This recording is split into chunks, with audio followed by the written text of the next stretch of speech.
أهوى سنقرئك فلا تنسى إلا ما شاء الله إنه لا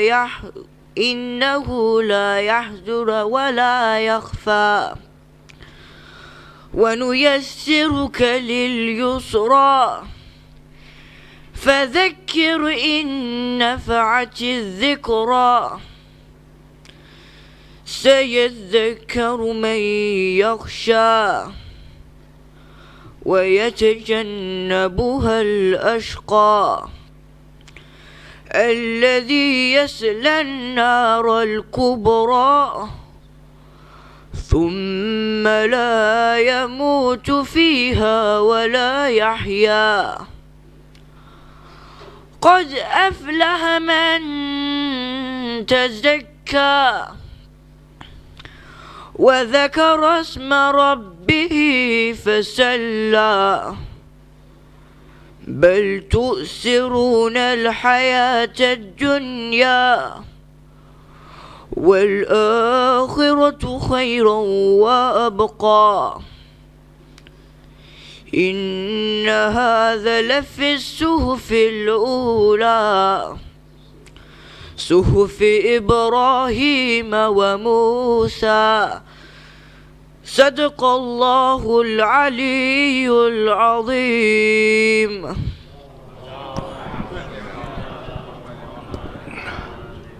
Ahsan Zain, there's an upcoming young man who will be a future EHM volunteer, the son of our volunteer Naseem Balji. Bismillahir Rahmanir Rahim. I begin in the name of Allah subhanahu wa ta'ala, the most merciful, the most beneficent. All praises to Allah subhanahu wa ta'ala for this opportunity. Rabbi shrah li sadri wa yassir li amri wahlul 'uqdatan min lisani yafqahu qawli. Allah subhanahu wa ta'ala in the Holy Quran says that in it are clear signs. The standing place of Ibrahim and whoever enters it shall be secure, and pilgrimage to the house of Allah subhanahu wa ta'ala is incumbent upon man for the sake of Allah only, upon everyone who is able to undertake this journey. Just imagine almost 3 billion Muslims throughout the world, and only about 3 million get the opportunity to go for Hajj. So we are most fortunate to be selected, inshallah, this year to do the Hajj. And like Sheikh and Maulana Sahib will reiterate that once you make the niyyah, you are in the hifazat of Allah subhanahu wa ta'ala, and inshallah you will make a successful Hajj.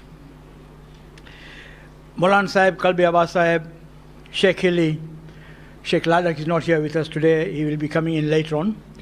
Sister Nazima Maulima, Chairman of our EHM, Raza Bhai Virji, my dear elders, my dear brothers and sisters, the administrators of Hujjaj, and all my fellow European Hajj Mission volunteers team, Assalamu alaikum wa rahmatullahi wa barakatuh. My name is Kamruddin Kaki, they call me Kakaji, and indeed it is a great privilege to do this seminar on behalf of EHM. First and foremost, on behalf of the EHM, Hujjaj whole team and the subcommittee, I welcome each and every one of you here to this seminar, which is once in a lifetime journey, part of our Furwadeen. So I will do some introductions with our volunteers who are present here and who will be joining us today. So first and foremost, it is indeed a massive and great pleasure to talk to you about our Maulana Sahib, Maulana Kalbi Abbas Sahib. He doesn't need an introduction. An amazing personality who has been with us for more than 25 years. Every year he joins us. And if you are in his company, you will enjoy every moment of it. Not only has got a brilliant sense of humor, superb knowledge in fiqh of Masail of Hajj, and also a very knowledgeable person to sit with and to acquire knowledge with him. He's of course our leader, and it has been an absolute privilege for me to be with him. And he's one of the nicest persons I've come across. Please give him a loud Nare Salawat, Maulana Kalbi Abbas Sahib.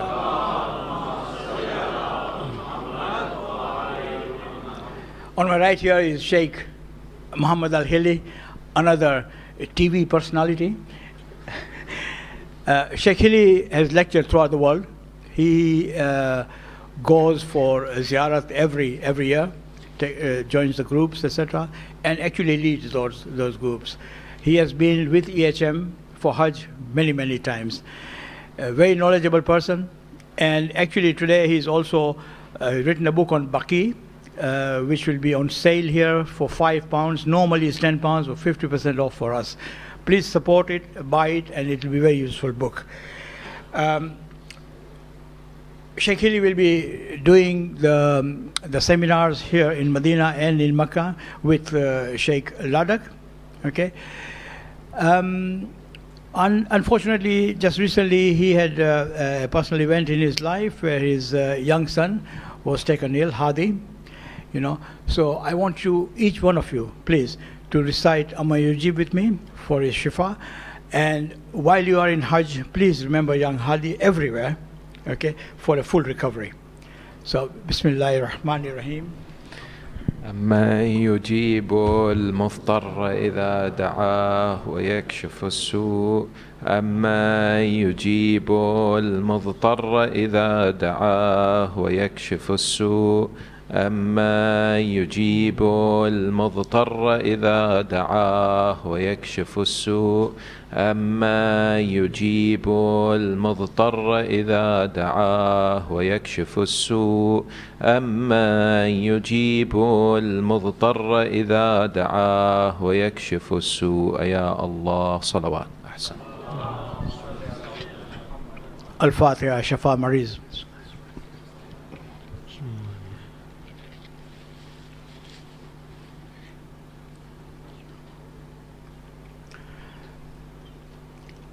A loud salawat for Sheikh Hili, please. Allahumma salli. We also have Sister Nazima with us, who Assalamu alaikum. She will be with the ladies. She is an alima in her own right, and she will be helping out the ladies with Hajj Masail, fiqh, etc., etc. So please, even today, after our seminar, you can talk to Sister Nazma, and if you can arrange to meet with her and discuss anything that you want. Also, any of the ladies' issues that you want to discuss with her, she's available. Welcome, Sister Nazma. Thank you very much. A loud salawat for Sister, please.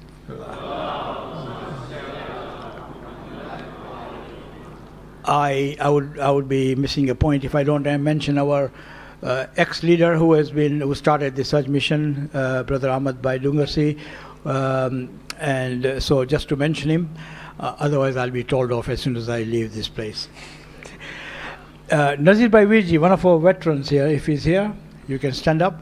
Nazir Bhai has served continuously for more than 30 years as a Hujjaj.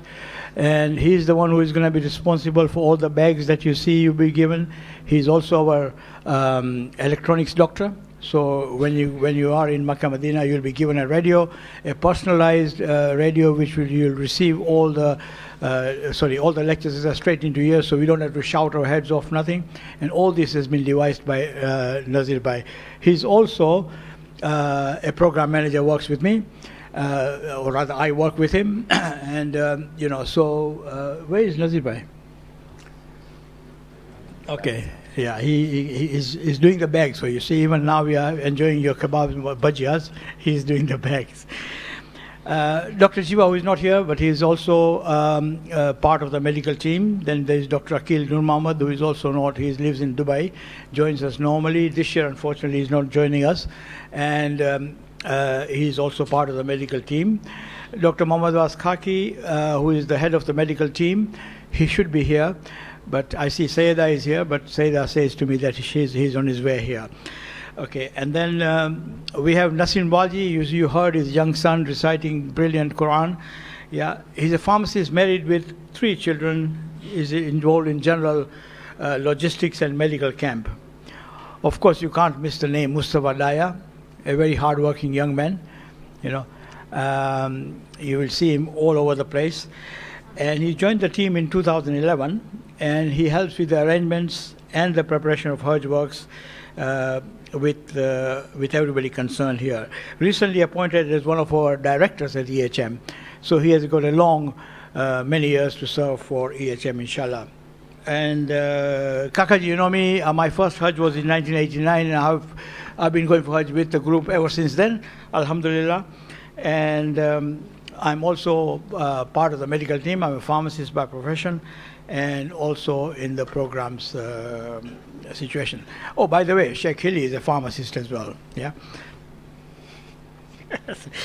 Yes. He says he's a better pharmacist than me, which is I agree with him.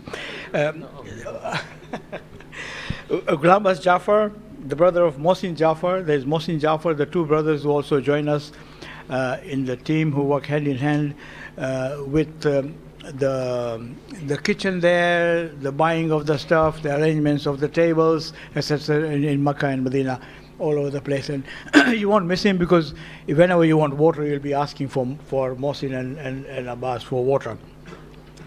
Tabassum Kaki, she's a dentist. She's a ladies volunteer.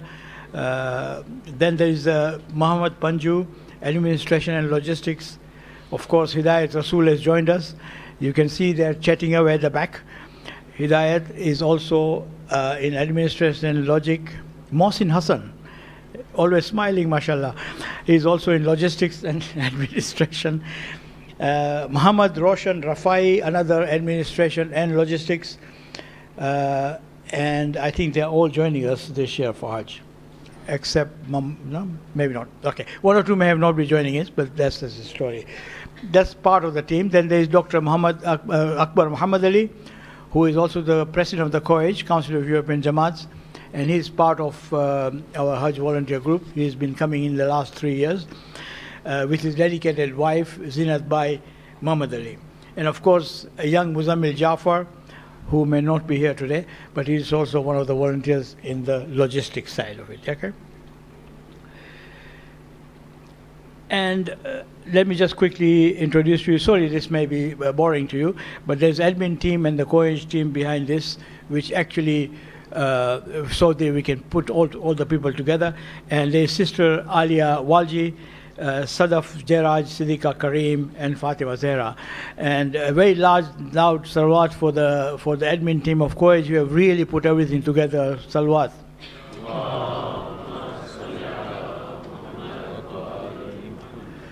Now you might have wondered, what have I missed Raza? How can I miss that? Last but not least, our leader Raza Virji, a great personality, serving EHM for almost 30 years plus, working shoulder to shoulder with Ahmad Bhai during those days, and then involved in the arrangements, accompanying him. He's our Muazzim card holder. You need a card holder to lead the Jamaat, to lead the EHM, to lead a Hajj group, and he's our card holder. I remember in 1989 and 1990s when he used to actually just jump on the buses and say, okay, pass me your bag, and that kind of thing. So he was not only physically, mentally, financially, in every way he was supporting the mission.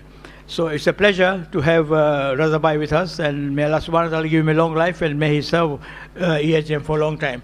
And before I go any further, I would like Raza Bhai to speak a few words, and then we can go on to the main program. Raza Bhai. Bismillahir Rahmanir Rahim. Maulana Sahib, my elders, brothers, sisters, Assalamu Alaikum.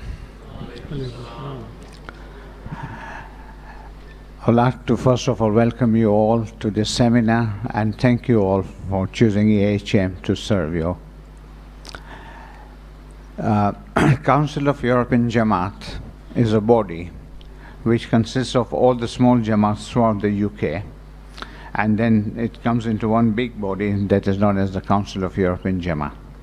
European Hajj Mission is the part of the Council of European Jamaat, and the reason why the Hajj Mission was formed was because when Ahmad Bhai Dungrasi, who used to go for Hajj long time ago, and totally there was a chaos and there was no organization at all.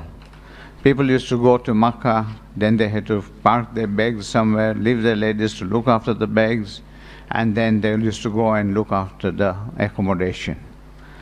To make it simpler, it was decided that we operate as a European Hajj Mission, and we go and look for the accommodation, everything, so that the Hujjaj do not have any problems. And this is how the European Hajj Mission started from 1988 onwards. Due to the age and health reason, Ahmad Bhai had to retire 3 years ago, and I took up the chairmanship myself. And Alhamdulillah, we are doing our very best to serve and to improve ourselves. And inshallah, we will continue to do that, and with your cooperation, we'll be able to have this Hajj very smooth and successful. I would not like to take that time anymore, and I'll hand it over to Kakaji so that he can explain you all the logistics. Otherwise, we'll run out of time. So, Kaka. Thank you. Thank you, Reza Bhai. Thank you for that. Okay, so very simple. Today's program is that we'll have. Thank you. So tonight's program will start with. First of all, my brothers and sisters, just want to tell you that while you will be going to Hajj, you see all the facilities, etc. It certainly is not a picnic. So I think you have to now start to pep yourself up, to go for this spiritual journey that you are embarking. It's probably one of the biggest steps in your life that you are taking now. And those of you who have been there, may Allah subhanahu wa ta'ala give you grant more years to go again and again. But those who are the first timers, etc. So what I'm going to do now is I'm going to request Maulana Kalbi Abbas Sahib, who will address you for about 5 minutes about the Hajj aspects, etc. I won't give him the subject. He knows what he's talking about. This will be followed by Sheikh Hilli, in English to tell you all about Hajj and the aspects of it. So can you please welcome Maulana Kalbi Abbas Sahib with La Salawat ala Muhammad wa ala Muhammad.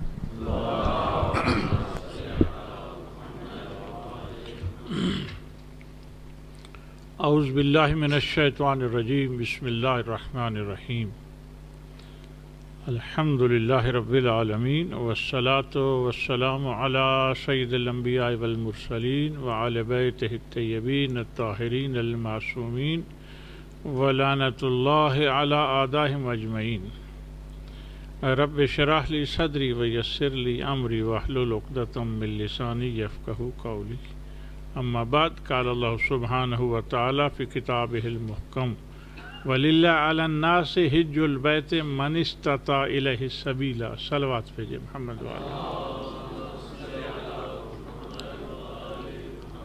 सबसे पहले तो मैं तमाम हुज्जाज कराम को मुबारकबाद देता हूँ। हजूर छठे इमाम का इरशाद है कि मोमिन के एक्शन से उसकी नीयत अफजल है। तो ज़ाहिर है जब आपकी इंटेंशन हज के लिए है और हज के लिए आए हैं तो मेरे नज़दीक आप आज से हाफ हाजी बन गए हैं। उसके बाद हम शुक्रिया अदा करते हैं ये जो मिशन लेकर आगे बढ़ रहे हैं। हमारे भाई अहमद भाई डंगन सी शायद आज वो नहीं आए, खुदा उनको सेहत दे, ज़िंदगी दे, अच्छे इंसान थे, उन्होंने अच्छा काम किया।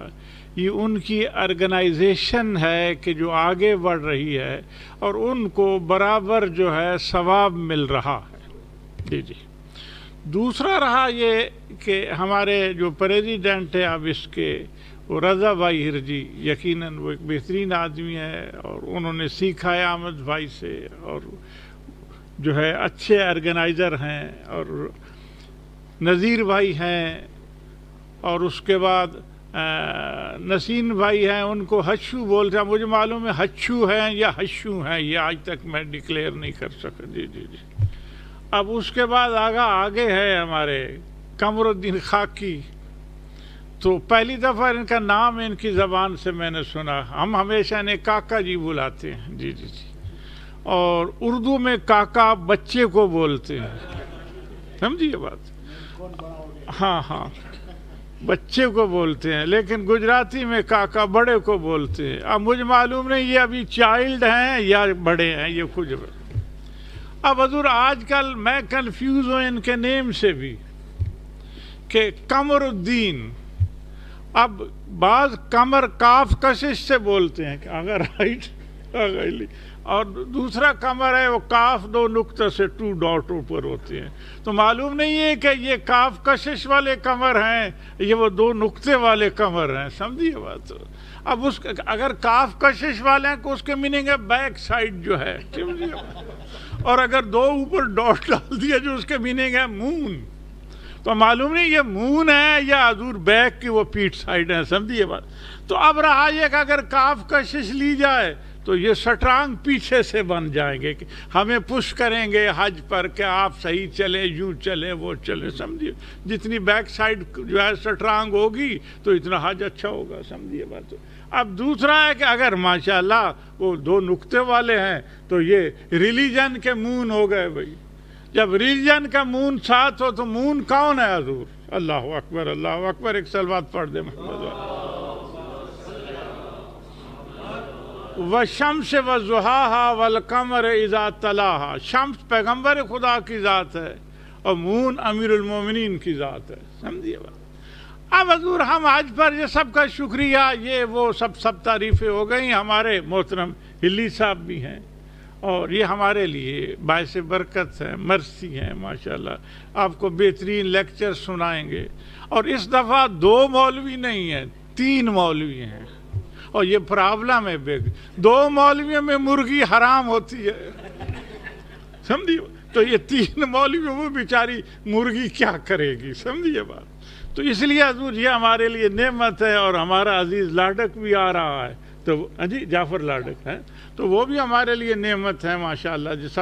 जब सब हम मिलकर बैठेंगे तो आलमा बहन भी अब ज़ाहिर है वो तो आगा फिर सबसे बड़ी है ना। समझिए बात। हाँ, उसकी वजह है कि यहाँ तो क्वीन की बात चलती है ना। जी हाँ हाँ। तो इसलिए हजूर ये सारी चीज़ें हैं और खुदावंद करीम की दुआओं को कबूल फरमाए। मैं 2-3 चीज़ बातें अर्ज़ करना चाहता हूँ, ज़्यादा नहीं जाना चाहता। जी। सबसे पहले तो हम अल्लाह के लिए जा रहे हैं और हजूर ये तौफीक है उसकी पावर है। उसने आपको सेलेक्ट किया है अपने घर में। और ये याद रखिए, एक आदमी अगर कहे मेरे घर में ना आए, मेरे हाउस में ना आए, तो आप जा सकते हैं? तो मालूम है उसकी इजाज़त से जा रहे हैं, परमिशन उधर से हो गई है। तो फिर याद रखो कि जब अल्लाह निगरान हो जी और रसूल जैसी ज़ात मीर कारवां हो और अली के हाथ में उस कश्ती की डोरी हो जी, और फातिमा जो है वो निगरानी कर रही हो और 5 इमाम के दरबार में हम हाज़िरी दे रहे हों और इमाम हुसैन अलैहिस्सलाम की दुआएं हमारे साथ हों और उसके बाद 12वें इमाम की नज़र हो, तो हम खैरियत से जाएंगे, खैरियत से आएंगे। जी इंशाअल्लाह। और जितनी भी दुआएं हम लेकर जाएंगे वो कबूल होंगी। तो मैं बिल्कुल शॉर्ट 2-3 बातें अर्ज़ करना चाहता हूँ जो हज में प्रॉब्लम होती है। हजूर ना इनके कंट्रोल में है, आगा हिल्ली जो है ना इनके कंट्रोल में है, ना रज़ा भाई कुछ कर सकते हैं, ना वीर जी, ना मैं, कुछ भी नहीं। ये सब गवर्नमेंट सऊदिया के हाथ में है। जैसे वो हमें चलाते हैं हम सलोली सलोली चलते जाते हैं, जहाँ वो हमें रोक देते हैं हम रुक जाते हैं। इसलिए कि ना हम वहाँ बोल सकते हैं ना फरियाद कर सकते हैं। हमारी फरियाद अब भी अल्लाह के पास ही होगी कि परवरदिगार हमें जो है वो मुश्किलात जो होती हैं हज में उन पर सेफ रखे। समझिए बात। तो हमारे कंट्रोल में कुछ नहीं है। ये कहें कि नहीं जनाब हमने मनी दे दिया है और हम मेंबर बन गए हैं और हज पर जा रहे हैं, आपके साथ जा रहे हैं, आपने ये नहीं किया, वो नहीं किया। नहीं, कुछ भी नहीं है। ये सिर्फ ये है कि भी पासपोर्ट लेंगे, वीज़ा लगवाएंगे, हमें टिकट देंगे, हम इनके साथ प्लेन में बैठ जाएंगे, वहाँ जाएंगे, उतरेंगे, यहाँ ठहरिए, वहाँ चलिए। इसके अलावा कुछ भी नहीं होगा। ये एक दिन में रख लें। और उसके बाद रहा कि हज पर 3 बातें वाजिब हैं, यानी वाजिब को मुराद के इम्पॉर्टेंट हैं। फर्स्ट तो है कि जिक्र, हम किस लिए जा रहे हैं, उस खुदा की खुशनुदी के लिए जा रहे हैं। तो हमने जिक्र में मशगूल रहना है। जितना हम जिक्र करें, कुरान मजीद पढ़ें, इस्तिग़फ़ार करें, दरूद शरीफ पढ़ें, जो भी आपको दुआएं आती हैं वो पढ़ें जी, उसमें इन्वॉल्व रहें। फर्स्ट। और दूसरी चीज़ है हजूर के तकवा हो साथ। जब तक तकवा नहीं है तो हजूर वो बात जो है कंप्लीट नहीं होती, उसमें कोई टेस्ट नहीं है। तकवा ज़रूरी है। और तीसरी चीज़ है पेशेंट, सब्र करना। ज़ाहिर है कि छोटी छोटी बात पर गुस्सा आता है, और माशाल्लाह अभी यहाँ एयर कंडीशन चल रही है जी, तो वहाँ तो हजूर फिर गर्मी होगी, लेकिन हाँ आपके रूम में एयर कंडीशन होगा माशाल्लाह, खेमों में एयर कंडीशन होगा, बसों में होगा, ये है वो सब जो चीज़ें होगी, लेकिन नहीं वहाँ गर्मी है, और जहाँ गर्मी ज़्यादा हो ऐसे ही आदमी को गुस्सा आता है जी। तो ये आपने बर्दाश्त करना है जी, एक दूसरे की रिस्पेक्ट, एहतराम। अगर किसी ने कुछ ज़्यादती कर ली है तो आप माफ़ कर दें, अल्लाह के लिए माफ़ कर दें, रसूल के लिए माफ़ कर दें जी। हमसे कोई गलती हो गई है, ज़ाहिर सबसे वीक कौम जो इस वक्त है, वीक आदमी है, या वो बेचारा मुजतहिद है या मौलवी है जी, समझिए। मुजतहिद को पता नहीं होता, वो वहाँ बैठा है तो हम उस पर क्रिटिसाइज़ कर रहे होते हैं, समझिए, उसको पता ही नहीं मैं कौन हूँ। और उसके बाद मौलवी हज़रात थोड़ी सी भी गलती हो गई हजूर तो फिर वो आप लोग माफ़ नहीं करते, हम माफ़ कर देते हैं, आप माफ़ नहीं करते। यही मेरी बातें हैं हजूर, आपसे रिक्वेस्ट है, खुदावंद करीम आपको खैरियत से ले जाए, खैरियत से ले आए, आपके रिश्तेदारों को इफ्तमान में रखे जी, ये दुआ है। और हज आपको खुदावंद करीम कबूल फरमाए आले मोहम्मद के सदक़े से। यहाँ पर मैं बात तमाम करता हूँ। अब मोहतरम बिरादर हिल्ली से गुजारिश है कि वो आपको सारी डिटेल हज की बताएंगे। हाँ मैं फिर मेंशन कर दूँ, कुछ हजरात हैं जो इंग्लिश नहीं समझते, तो हजूर वो बेफिक्र रहें, अभी अगर उनको इनकी तकरीर समझ नहीं आएगी तो मैं साथ हूँ। हज तो स्टार्ट होगा मदीने के बाद, तो मदीने में वो मेरे साथ बैठेंगे हजूर, सब चीज़ बतला दी जाएगी, हर कदम पर हम आपके साथ होंगे, कोई प्रॉब्लम नहीं होगी, वो मत घबराएं उर्दू वाले हजरात, मैं साथ होंगे इंशाल्लाह। वमा अलैना इल्लल बलाग। Ahsan Maulana Sahib, thank you very much for a superb introduction. Just to reiterate what Maulana Sahib said, that we will at every step from now onwards in Medina, in Makkah, we'll be doing everything together. So we'll give you full instructions. And those of you who do not understand English, for example, or any other language, please let us know and we will actually guide you accordingly. Like they say that short of doing Hajj for yourselves, yeah, we do everything for you, but we cannot do your wajibat, you have to do it yourself. But rest assured, in every aspect, we'll be holding your hand in everywhere, including your needs, etc. So rest assured, okay? Can you please welcome Sheikh Hili with a loud Nare Salawat ala Muhammad wa ala Muhammad.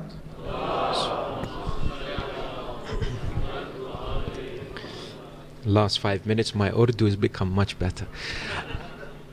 بسم الله الرحمن الرحيم الحمد لله رب العالمين والصلاة والسلام على أشرف الخلق أجمعين حبيب إله العالمين نبينا وحبيب قلوبنا وشفيع ذنوبنا أبي القاسم المصطفى محمد اللهم صل على محمد وآل محمد وعلى أهل بيته الطيبين الطاهرين المعصومين المطهرين المكرمين.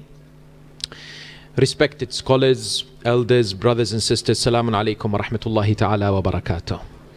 There isn't a doubt that one of the most enjoyable activities that we undertake in our lives is journeys and trips. We undertake a number of different journeys in our day-to-day lives, and we sometimes prepare for them in the best of our abilities because we recognize they will be remembered if we are in the right state of mind. And of course, this life that we are living is the most important journey, isn't it? We are returning back to Allah one day, a guaranteed return, and that is not something we can control. Inna lillah wa inna ilayhi raji'un. But what is so amazing is that Allah subhanahu wa ta'ala within this involuntary journey has presented to us a very unique trip which somehow resembles that ultimate journey. And what a journey Hajj is. It's a journey of return to Allah subhanahu wa ta'ala. You see, there is one chapter in the Quran that is named after one of the wajibat, and that is Surah Al-Hajj. We don't have Surah Al-Salah, we don't have Surah Al-Sawm, Zakat, Khums, but we have Surah Al-Hajj. And the first verse in Surah Al-Hajj talks about what? Ya ayyuhan nas, ittaqu rabbakum, inna zalzalata as-sa'ati shay'un azim. Allah says in the Quran, first ayah of Surah Al-Hajj, O people, be God-wary, God-conscious, because the shaking of the day of judgment is sublime. It's a powerful message. Hajj is the minor resurrection. It's the small day of Qiyamah. And so when we begin to prepare for this wonderful journey of a lifetime, it is so important that we place these concepts in our minds in the next month before inshallah ta'ala we depart. Now, one of the things that I would like to emphasize at the outset is the uniqueness of this journey. Just a few tips just for us to kind of prepare in terms of going forward. We are told that Hajj, of course, is wajib once upon a human being if they are able to do so. And there is a reason why it's only wajib once. Because if you think about it, once should be sufficient to completely transform your life. Once should be enough to make that important change in our lives. And Allah says it's wajib once. The other thing to somehow keep in mind is that every single person who comes to Hajj usually is a winner. The hadith from Imam Ja'far ibn Muhammad as-Sadiq salawatullahi wa salamuhu alayhi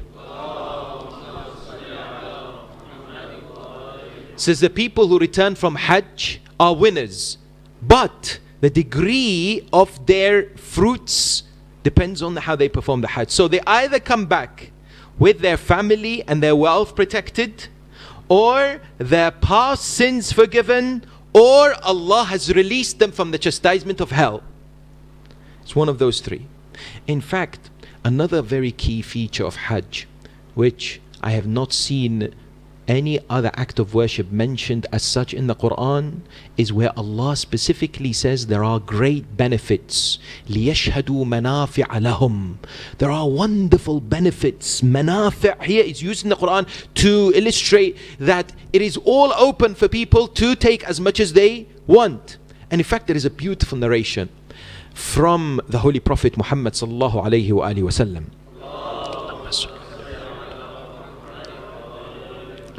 This is found in the book At-Tahdhib, as well as for example Mustadrak al-Wasa'il and so on. From the 36th Imam, there was a man who was quite wealthy and he missed the Hajj. He couldn't go. So he came to the Holy Prophet and said, Ya Rasulullah, innani rajulun mumil, or mumel according to Arabic, different. And he says, I am loaded, but I can't go to Hajj this year. Teach me something that I can do, that I can get the thawab of those who are going to Hajj.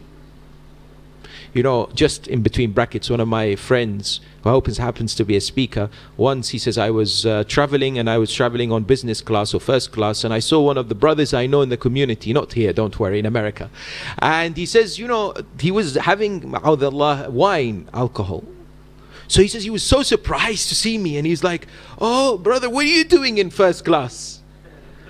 And so I said to him, no, it's okay. He's like, I was always meant to ask you, is there anything we can do for the orphans and the poor? I've got money, I want to give orphans. Sometimes when we don't get the tawfiq, sometimes we think we can compensate, right? So this person didn't go to Hajj. He said, Ya Rasulullah, I want to give money so I can go to Hajj. Rasulullah says, look behind you, there is a huge mountain known as Jabal Abi Qubais. Yes, today only part of it is left. It's huge. He says, if you bring the weight of this huge mountain in red gold, which is the most expensive gold, you will not, and give it for the sake of Allah, you will not get the thawab of the one who goes to Hajj. You won't.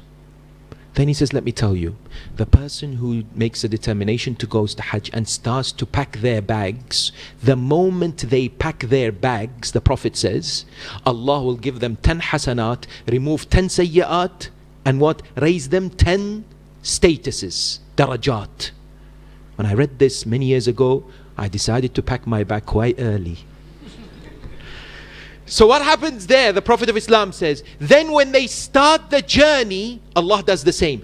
When they perform the tawaf around the Kaaba, غُفِّرَتْ دُنُوبُهُ, all their sins are forgiven. When they do the sa'i between Safa and Marwa, غُفِّرَتْ دُنُوبُهُ. When they stand in Arafat, غُفِّرَتْ دُنُوبُهُ. When they do the Rami, غُفِّرَتْ دُنُوبُهُ. And the Prophet of Islam continues, then he says to that man, you will not be able to attain the thawab that they will get. So there is immense benefit, my dear brothers and sisters. And so we could talk about so many of these wonderful features about the whole the journey. But I want to remind myself and my dear brothers and sisters of the very important question that many people ask in these seminars is, how do I prepare? How do I get the maximum out of this journey of a lifetime? And the Quran tells us you need to seek provisions. فَتَزَوَّدُوا فَإِنَّ خَيْرَ الزَّادِ التَّقْوَى. Where is this found? In which particular context? Hajj.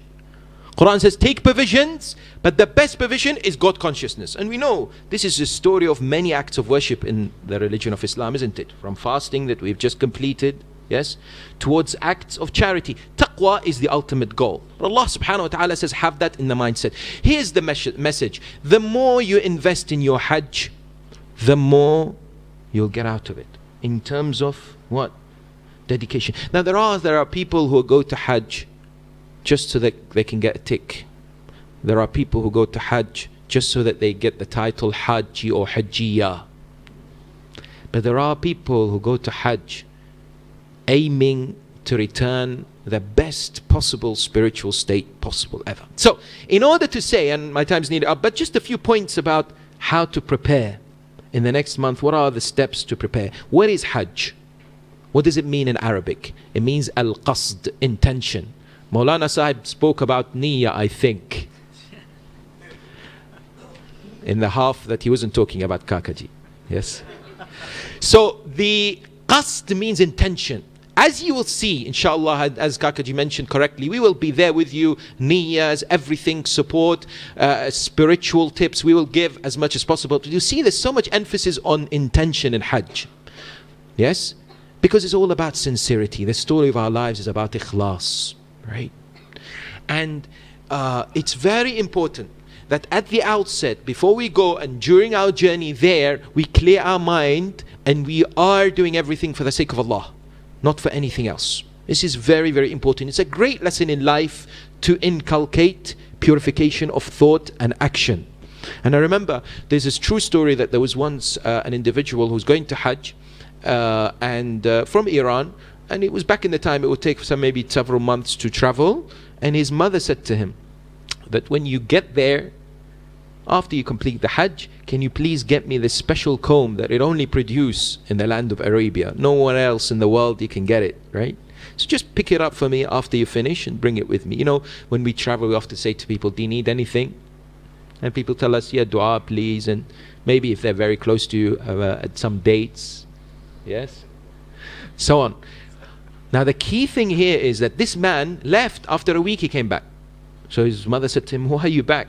Have you decided not to go to Hajj? He says, no, I looked in different villages and towns and cities to find this comb so that I'm not preoccupied by it whilst I am thinking of Allah. Now there are different shops out there called Bin Dawood and stuff, and you know, people go there for that purpose. Hajj of Bin Dawood. Yeah, ziyarat bin Dawood qurbatan ilallah.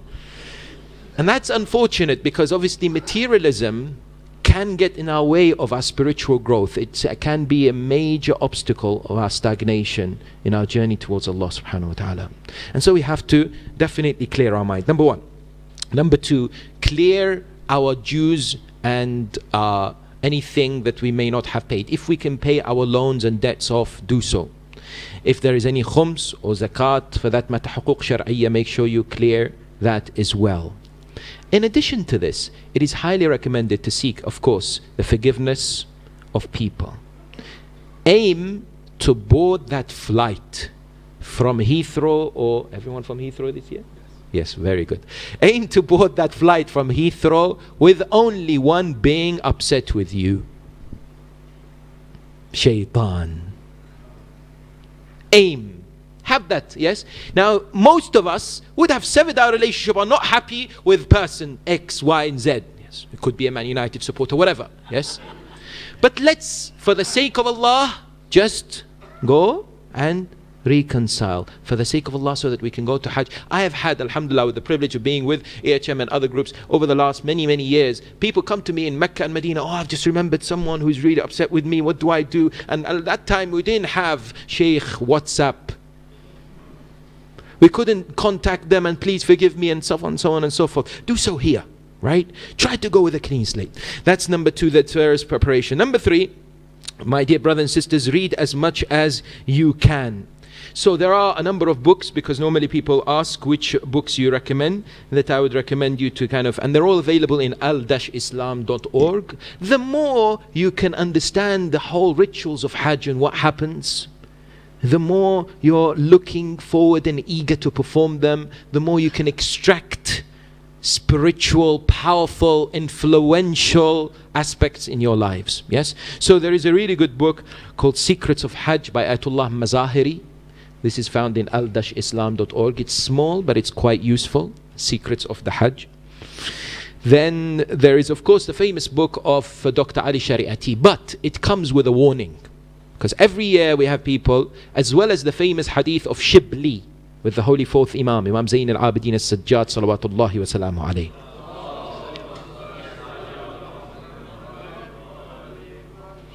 You know, these books have to be taken with a pinch of what?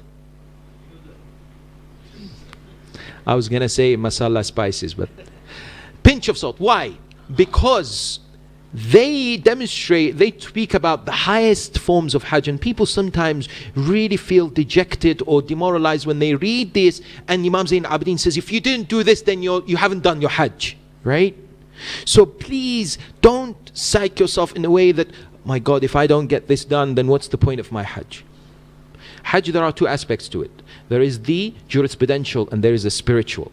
We are here to help you with both, inshaAllah ta'ala. But the key thing is we will make sure that your jurisprudential element of Hajj is top notch. Yes? However, don't get over zealous or over, panicking when something doesn't go right, and as far as the fiqh element, because inshallah we can always help, and there are things to do, right? So don't allow the spiritual growth to be somehow limited by your fascination or worry about the jurisprudential elements. They're both important, but you shouldn't miss out on the fruits of the journey. Now there is another book called Hajj, the Islamic Pilgrimage by Sayyid Abadi. Again, it's available on al-islam.org. And for our sisters, there is a good book, guidebook for women on rites of Hajj by one of the ladies, some of you know, a very well respected lady. I know her in Hawza of Qom, Muallima Razia Najafi, Razia Batul Najafi, okay, or Radhiya Batul Najafi. That's called Guidebook for Women on the Rites of Hajj. Okay, so my time is up. Just one more thing. Yeah, I don't, Kakaji kindly says, tell them about Book of Baqi. Self-promotion is not something I do, but if you like, this Book of Baqi took me about 3-4 years to write and research. It is the only book available in the English world on Baqi. And I haven't found personally a book like it, that's too much self-promotion, in Arabic or Farsi, because I wanted to put everything possible about Baqi that I can, and it has new maps that you can tear off and use in Jannatul Baqi. For the men, ladies, unfortunately, you're not allowed to go to Jannatul Baqi, but it's very useful for you to get an idea about the graves that exist, its history, what happened, and it's been written in a way that it's more academic rather than passionate. So I have not mentioned any Nara Haidaris in there. So there are these very useful historical background, as well as why we built shrines, the theology behind building shrines. They're all available. Inshallah, you can get a copy. Now, the final thing I'd like to mention, my dear sisters and brothers, and I think Maulana just touched upon it as well, and that is, if someone was to ask me, what is one of the most valuable lessons that you have learnt all these years in Hajj? It's probably difficult to pinpoint it to one, but I'll come to, if I'm really pushed, patience. It's incredible. This whole journey is so tough. It's taxing. It's not the easiest few weeks of our lives. But it's hugely rewarding if I can somehow find my threshold of snapping, yes, and raise it. I mentioned this story in workshops before, those who have been before. Once in the Hajj, I was performing the tawaf, very packed. Around the Kaaba, you'll get pushed, shoved, slapped, pulled, all kinds of things. And the whole test is you can't retaliate, you can't say anything, you're supposed to just smile and get on with it. And it's tough when it's so hot as well. Yes? Right? The only thing that can get worse if someone smiles at you and says, I'm ISIS. That's it. That's the only thing that can get worse, right? That's it. Otherwise, it's the toughest of the tough things. And I remember once, with a few brothers, sisters from EHM with us, we were trying to, do tawaf and so on. It was so tough. And somebody behind me was pushing me, come on, walk faster. Wasn't saying anything, but kind of, elbowing or just their fingers, move kind of thing. And I'm thinking, this must be a really big person who wants to move and so on. And it was the final round of Tawaf 7th, and alhamdulillah we're walking out, and I look behind and it's like a 60-year-old woman saying to me, come on, move. And I smiled at her and she smiled back, and alhamdulillah I've never seen her since. But the key thing here is what? The key thing here, my dear sisters and brothers, is try to see how much patience you can grab, because it will help you when you come back. It will be a tremendous aid. And that means that if in your room there's somebody, for example, who's competing with the AC with the symphony of the snoring, or there's somebody who says something you don't like, or there's something that's not, don't worry about it. That's the test. That's the examination, right? That's where you're going to excel in your wonderful journey, inshallah, to Allah subhanahu wa ta'ala. May Allah subhanahu wa ta'ala bless you all and accept all your a'mal. I'm also available if you need any assistance, any help in the next month before we travel. sheikh@alhilli.net is my email. However, at the same time afterwards today, or if there's any other queries, we have a fantastic team. It's been an absolute privilege to be with EHM. Probably this is my 8th time, I think, to be with this group. We have a fantastic team. The volunteers are wonderful, really humble. They want to serve. They all come for the purpose of making your Hajj spectacular. We have a great team as far as the delivery of the lectures and speeches are concerned, headed by Kakaji, Maulana Saib, Sheikh Jafar, Sister Nazmina. Wonderful to have them all with us, inshallah. So I am confident we're going to have a brilliant journey of a lifetime. May Allah bless you all with barakah of salawat ala Muhammad wa ali Muhammad.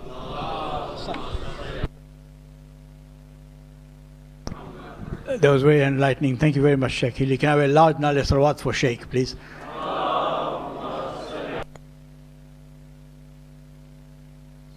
So you can see that Sheikh Ladakh is not here, and we're running out of time at the moment, but we forgive each other like Sheikh Hilli has said. So just to mention for sisters, please. Sister Nazmina is available. I just had a word with her. Please talk to her at lunchtime. Make a special session before you go for Hajj. She's got wealth of knowledge. She's very good with tafsir of Quran, etc. So please tap into her knowledge and uplift yourselves, in preparation for Hajj, inshallah, this year. Okay, so we are where we are at the moment with the next thing will be the seminar. This will be followed by a small session of question and answer session. But of course, you can stop me at any time as I'm talking to you. Then our medical doctor will speak to us on the aspects of medical in Hajj. And that's it. Will be followed by wudu break, salat, assumption lunch. Nazir Bhai will give you the bags, and you can then go back home, inshallah. Okay, so do you want a few minutes break before we start? Are you okay, yeah? Okay, I'll wait for a minute or so. Stretch your legs. Yeah. Okay, just some housekeeping rules. The fire exits are on both sides there. For the ladies, the washrooms are right at the back in the ladies section there. For gents, the washrooms are on this side here. You can, by all means, have tea there and bhajiyas and what have you, and mandazi. That's but while the seminar is going, I'll be grateful if you can kindly stay so that it doesn't disturb other people. I'll give you 3 minutes.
Okay, you got 2 minutes, please, brothers. So kindly take your teas and sit down. Thank you.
Salwa ala Nabi.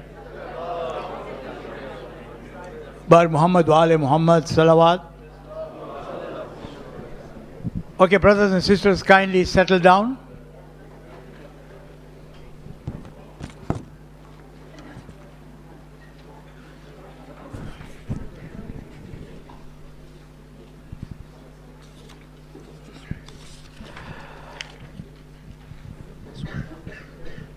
Is it up? No, it's okay there.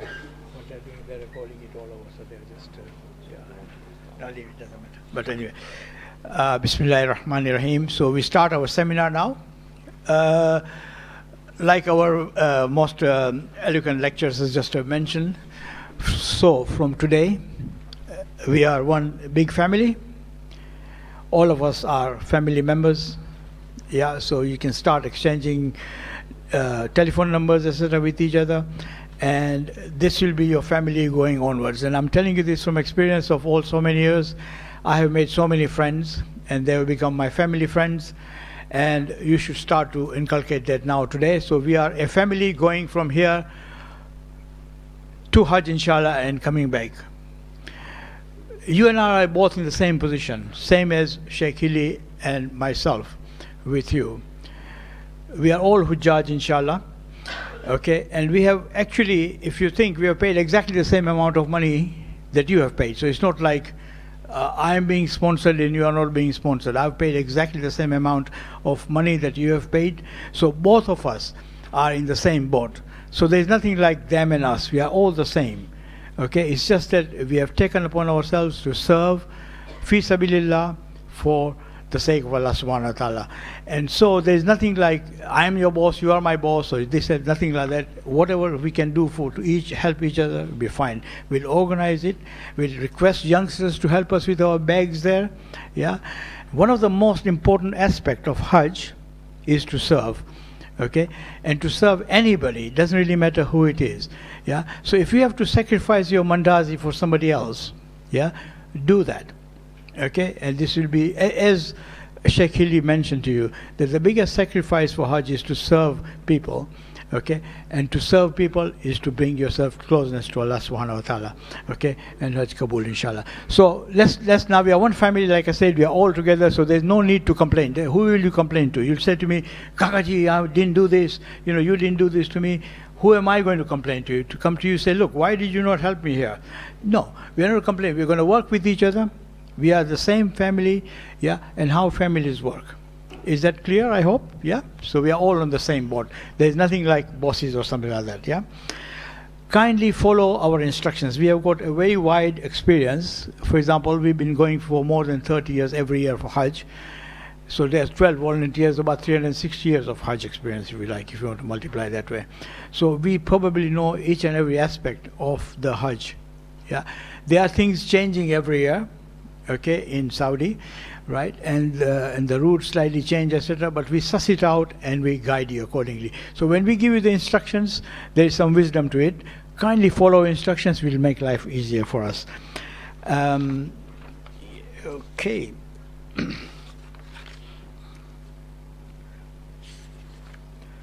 So now this year, as you know, there are 3 groups: Group 1, Group 2A, and Group 2B. Yeah. So Group 1A will be from date 1 to 1st of August to the 19th of August. Group 2A will be 1st of August to the 17th of August, and Group 2B will be from 2nd of August to the 18th of August.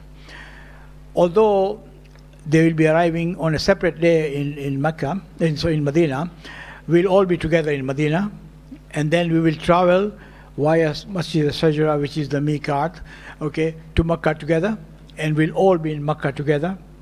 We'll perform our wajibats, going to Arafah, Mina, Arafah, etc., and back all together, and then we come back to Mecca. That's when we will separate again. Not separate, we're staying in the same hotel, but our departures will be different. Yeah, Sheikh Ili is the first one to go on the 15th, followed by the other groups, and then accordingly. Yeah, and we have done the programs accordingly to facilitate all of you.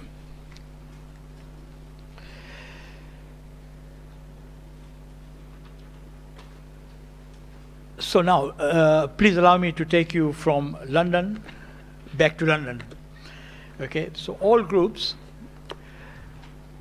Night before you leave, you make sure that your packing is complete. You have taken enough rest.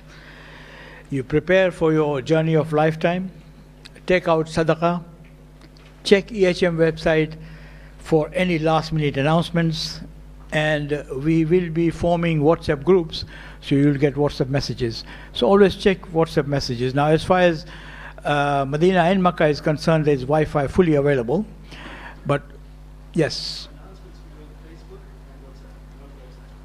Okay, so announcements are in Facebook and WhatsApp. It's not on the website. Okay, there's correction there. However, the Wi-Fi facility is available in Medina and Makkah. Medina Wi-Fi facility is quite good, actually, quite excellent. But when you come to Makkah, the facility is excellent. But at one stage, there will be more than 3.5 million accessing Wi-Fi, so it might be difficult sometimes, yeah, to receive messages. So what you do is, like I said, family, if you know your friend in your room, he says, oh, do you know the other program? So everybody will know other program. And at lunchtime, every lunchtime, we have a program where our eminent scholar Sheikh Ili will be talking in English, giving us a lecture, and I will do all the announcements for the whole day, including the evening program that we have in the Haram, with the du'as. Okay, so everything will be there. Plus, we will be putting on in each of the floors. There will be a notices to give you the instructions of what is happening throughout the day. Okay, all groups baggage allows normally about 2 bags and a hand luggage. However, I've been informed by the office that they will be emailing you the full details of what you're to carry. Now, my personal proposal to you is, don't carry too much with yourselves. Yeah, carry whatever is necessary. Most of the stuff is available there, and in this heat you can even I mean, there's fantastic laundry services, etc., so you can even wash your clothes and things like that. It's unnecessary for you to carry too much with yourselves. When you're coming back, you will need to bring gifts for people. Okay, don't forget Sheikh Ili and myself. And so you might need some room in your bags, okay, so weight-wise. However, I think most of the airlines allow 46 kilos plus hand luggage, okay, coming back. And some airlines also allow you with a 5-liter can of Zamzam, which you can check in as well. The only thing is Zamzam will have to be hazardly packed, which will guide you accordingly at that time, yeah? But these are not the rules now. Last year, it came down to 23 kilos in some cases. In fact, in my flight, I was only allowed 23 kilos, okay? Because we had a problem with some of the flights, okay? But this year we are going by Egypt Air and Gulf Air, so it might just be that 2 bags will be allowed. Yes. Yeah, okay.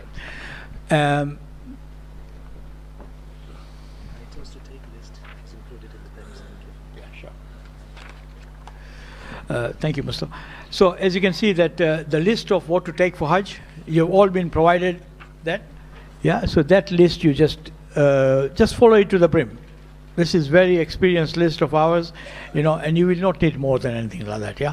And Shakili has just reminded me very promptly at this time that you must carry with you some non-scented stuff like simple soap, yeah, simple shampoo and things like that, because once you are in ihram or once you go into, you will not be allowed to put any scent. Okay.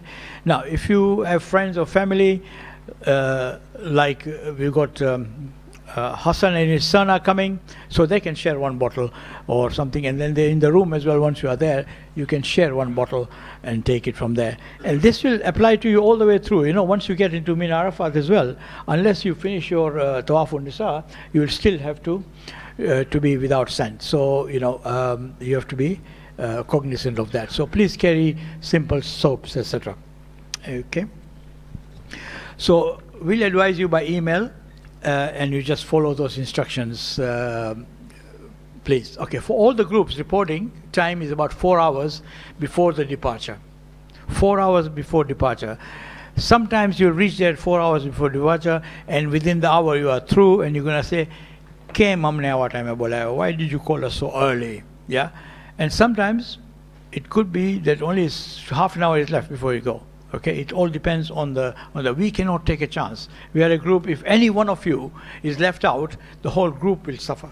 Yeah, because the visas are such that once you go as a group, it's a group visa, and we have to present those group visas at the airport, without which they will not. So if somebody is missing, the whole group has to be left out.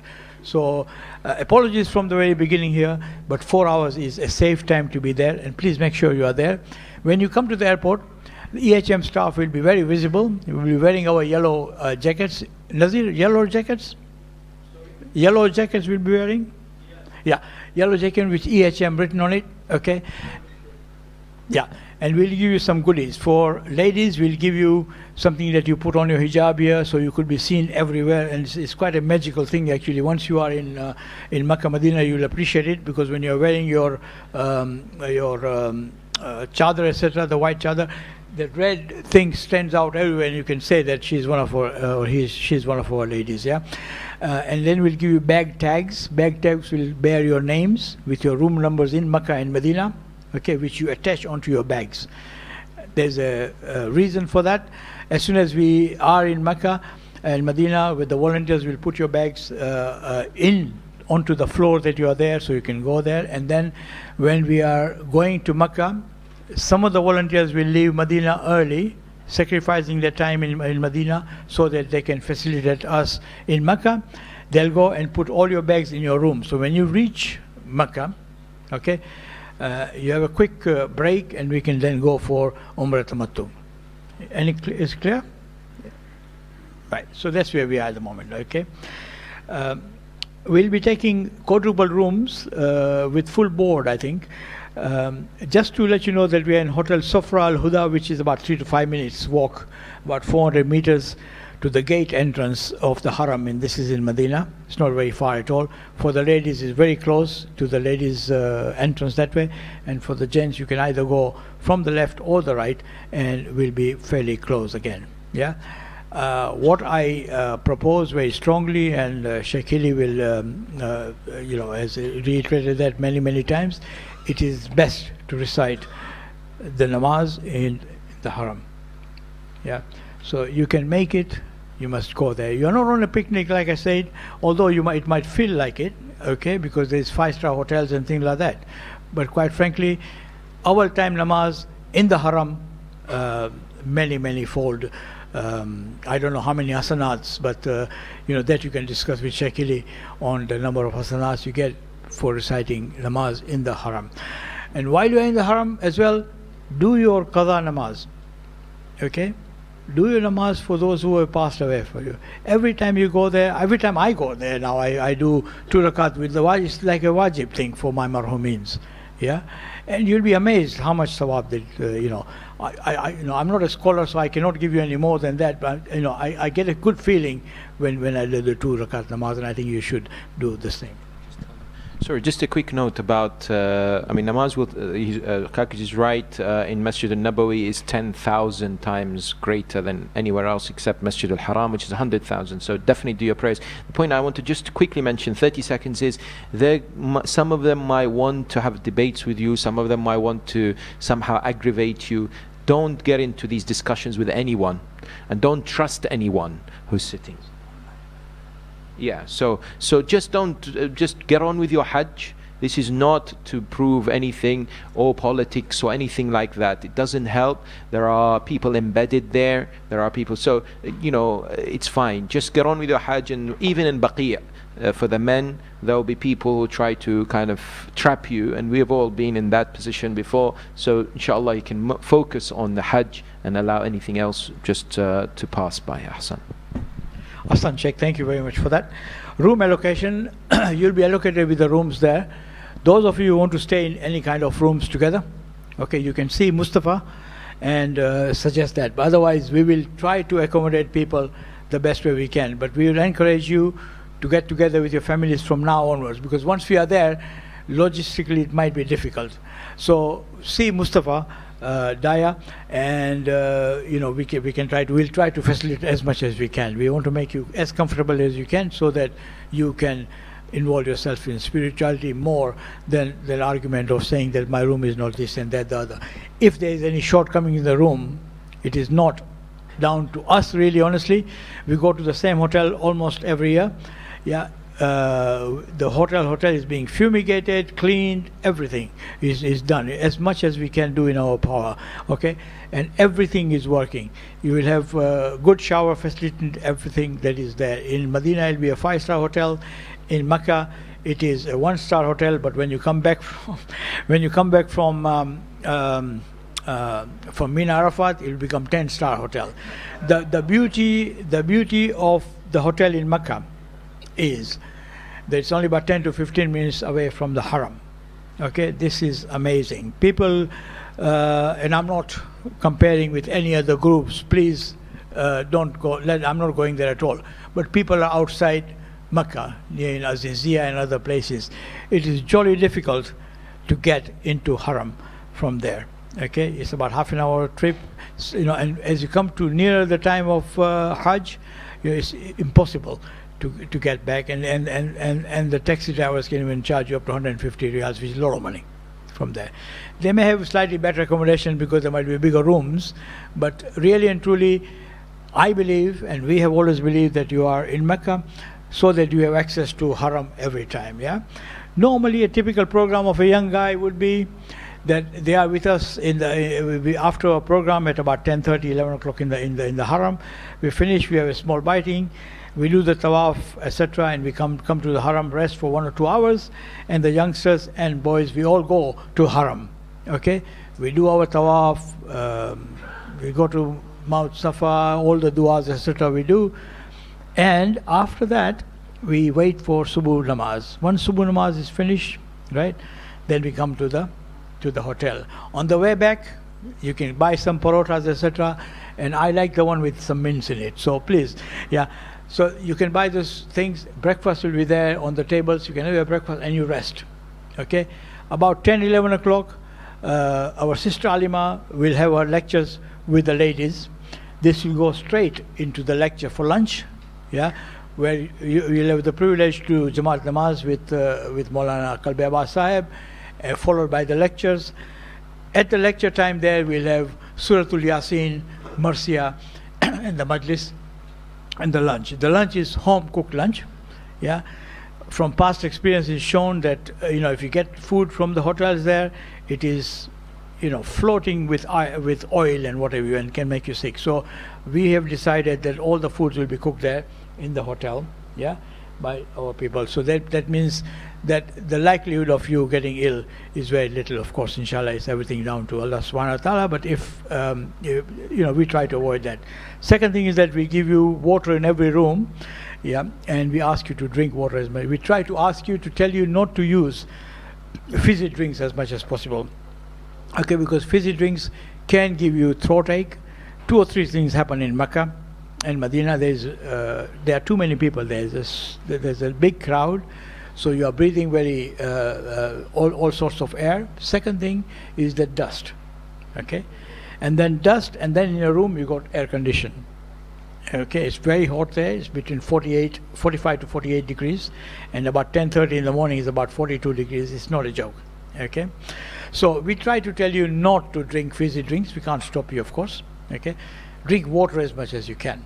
Okay, carry some dialyte with you, which will give you some help. Okay, is that clear? Right.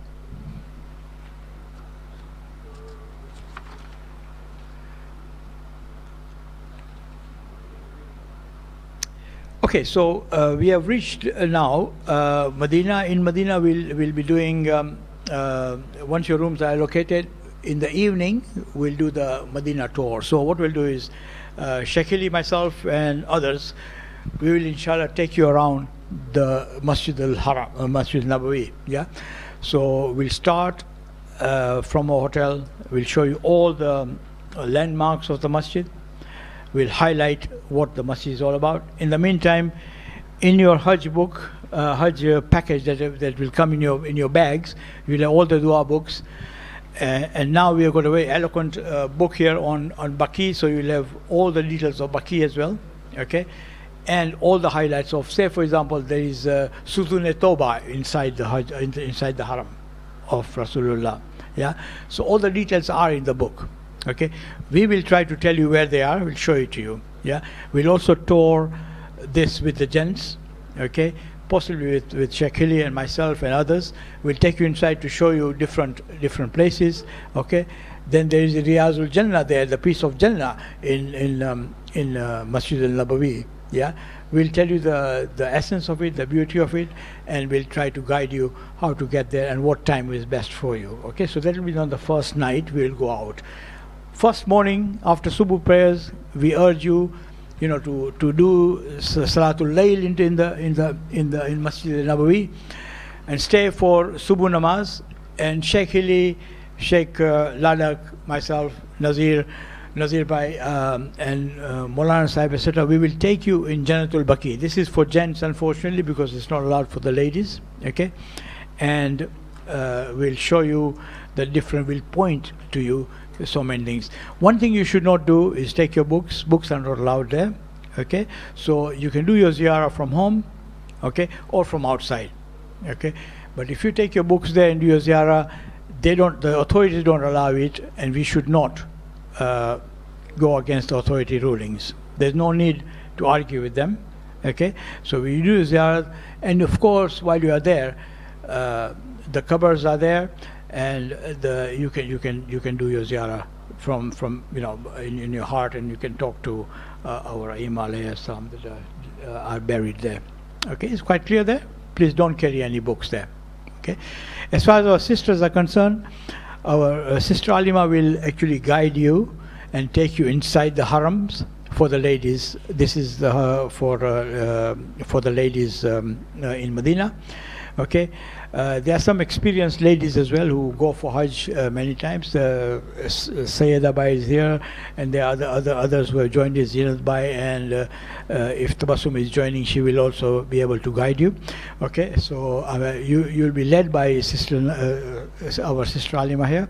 Okay, so there are special times for you to go there. Yeah, you will not be allowed to come into that side where Rasulullah's haram is, Rasulullah's Razizari is there, but you'll almost be there. You'll really get part of the Riyazul Jannah. And now they've also opened up for ladies in the evening. Okay, so up to I think 11 o'clock. So you got good timing, so you can spend a lot of time in Haram. Okay, right. One word of caution here: when you are in Medina, don't overdo it. Okay, because you have come for Hajj. Okay, it is an excellent practice, first of all, to say salams to Rasulullah and to go to Uhud and do the outside ziyarat. One of the benefits of Medina is that once you go to outside ziyarat and you go to Masjid Quba, which is the first mosque, you get the thawab of one umrah. You want to speak on that? You want to say on the umrah? Over there. Yeah. And Sheikh will explain to you what is this thawab of umrah. You go there, just 2 rakat namaz in Masjid Quba, and you get the thawab of umrah. It's amazing. Okay, so all these sites are there. We'll give you all the details and the guidance, of course, and we'll take you there as well. Yeah. But what happens is we become, like Sheikh said, we become over enthusiastic. We overdo it.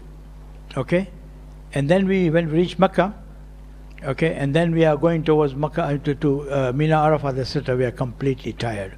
Okay, and you have really come for Hajj. Okay, so pointless getting yourself tired. We had one lady a few years ago, I remember, and they were in Haram every night. Okay, we warned them. One of them was my relative. I told them, please don't do this, blah blah blah. And you won't believe it, when they came back, they were so exhausted. It took them 3 days after that to even get out of Ihram.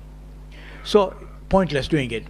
Yeah, quite frankly, you're defeating the object. You might gather some of this sawab, and of course you should, by all means, however. But you are there for your wajibats, so common sense should prevail. Okay, there's no need for us to tell you. At every side, for example, medical team. When we see the medical team, when we see you guys, overdoing it, we will actually quarantine you. We'll say, okay, sorry, sister, brother, you can't go to the Haram tonight. Okay, and you say, oh, you're restricting me. No, it's for your own good. We will restrict you. Okay, so that you get your health back, and you're ready for the main event. Yeah. Okay. So we have now done the outside ziyarats already. Now we are doing is what you call a seminar. This is a very important seminar. Will be held in Medina. Sheikh Ali and Sheikh Ladak and Sister Alima here will be guiding you with Maulana Kalbi Abbas Sahib, okay, on all aspects of Hajj Tamattu, Umrah Tamattu rather. All right.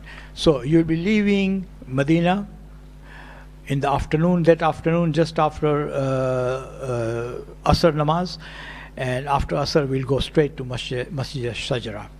Masjid al-Sajra is a miqat. Miqat is where you tie your ihrams. Okay, those of you who are worried about ihrams, where to buy it, etc., we will tell you in Medina where to buy it. Hopefully we'll have sussed out which is the very good price for ihram, because it's too hot. You don't want ihrams which are very heavy. You want ihrams which are good cotton ihrams. That will tell you where to buy from. Generally speaking, near the hotels there's so much available, and we use them every year. So we'll guide you and say, go in there, this is the price, 50, 60 riyals or whatever it is. You buy your own ihrams. Okay, we'll be providing you with the bags here which you put for your to carry your food, your monies and your mobile essentials. Okay, which is allowed in ihram. It's not, so we will be providing you in the goodies bag. So that's that. So ihram is there, and we'll go to Masjid al-Sajra. Before that we'll have the full seminar to guide you through to get to Makkah. Okay, so now we are in Masjid al-Sajra. We'll have to wait till Maghribain, because as men we cannot go in a closed bus during the daytime. Okay, so we'll have to go in the closed bus after Maghribain. Once we do the Maghribain, we'll all do niyat together. We'll make you do niyat, so don't worry about it. Okay, Sheikh, myself and Maulana Sahib will make you all do niyats, and the ladies, our Alima sister, will make you do the niyats. Okay, and those of you who want to do it with Sheikh, you're most welcome. So it's general ruling there. Masjid Sajra will do that. Okay, altogether. Now that's very important. Then what will happen is that once you are in Masjid Sajra, you have done the niyat, you do the talbiyah, labbaik Allahumma labbaik. You do that talbiyah. Once you do the talbiyah, you are what we call muhrim. Muhrim means now there are 25 things which will be haram for you and all sorts of things, okay, including what you eat, smells, all sorts of things. Also, just want to tell you now, just want to say that to prepare you now. I know that Sheikh will very eloquently prepare you there, but I'm just telling you that that is the place where you have to really start. You are in Hajj, yeah. So pointless about petty things, yeah, right? Like Maulana said earlier, you do zikr of Allah subhanahu wa ta'ala, right? You do tasbih, all sorts of things, right? Okay? Rather than saying that, oh, have you seen my black bag, or have you done this, or, I'm pointless. You'll be in a nice, comfortable bus, okay? We'll feed you, you'll have nice food, etc., etc., yeah? Patience. We'll recite talbiyah all the way, yeah? We'll give you the rest as well. You're listening to the Quran and the du'as, etc., on the bus, and we reach Makkah. Now, when we reach Makkah, which is about 5 to 6 hours journey, roughly. Yeah, about 5 to 6 hours journey, depends. And then there are so many checkpoints. One of them is, we call it Checkpoint Charlie. That's our own name. So once we get through Checkpoint Charlie, you are in Makkah, literally. You'll see the beautiful mountains of Makkah, and you'll see that we are going towards our hotel. There are certain restrictions and certain things that have got to be done. I mean, there'll be a guy from the Muassasa. Muassasa is there, the legal guy who will join our bus. He will guide us to our hotel. Okay, it's all requirements. So all those things will be done by us, yeah, volunteers. We will try to also between Medina and Makkah to stop by for a small break, comfort break somewhere along the line, so that you're okay. But most of the buses now have got toilets as well. However, we'll try to facilitate that for you as well. Okay, we'll give you full instruction there. So now you are in Makkah. Makkah early in the morning. Our bags will already be in your rooms, the allocated rooms that we have given you with the room numbers on your thing. So our volunteers will have gone 2 or 3 days earlier to make sure that the hotel is clean and your bags are in your rooms. Once the bags are in your room, you go into your room. Yeah. Outside in the corridors, we have arranged breakfast and tea urns, etc. So you can refresh yourself. Okay. Go to the toilets, etc. Do wudu and wait for instructions. We will tell you what is the best time for you to go for Umrah Tamattu, for the tawaf. Yeah. And we have found over the years that just soon after Subuh Namaz, yeah, it has worked out best for us, because the crowd is going home, so you're against the crowd. And second thing is that it's not so hot. If you go any later than 8, 9 o'clock, it can be testing, really, really hot. Okay? Because remember, you'll have to do tawaf, which is 7 rounds, and then you have to do sa'i. Okay? That's it. And taksir, yeah. So what you have to do is you do the tawaf 7 times. You do 2 rakat namaz for tawaf, and you do sa'i going 7 times Safa Marwa, okay? And you do a taksir, so you're out of ihram. That's right, 2 rakat after tawaf, that's it, which is wajib. Okay? And then you will come back to the hotel. What we will do actually is we'll allocate you. For example, uncle here and friends, they have never been there before, so we'll say, okay, you join Sheikh Hilly, blah, blah. So Sheikh Hilly will carry 10 people, for example. I'll carry 10 people. Nazir will do the same. Yeah, and we'll show you how to do the tawaf. Okay, while we are doing the tawaf from the hotel to the haram, we'll show you the highlights of what it's a straightforward road, but even then, we'll show you what is the hotel, what are the highlights, so you can get back to the hotel quite easily.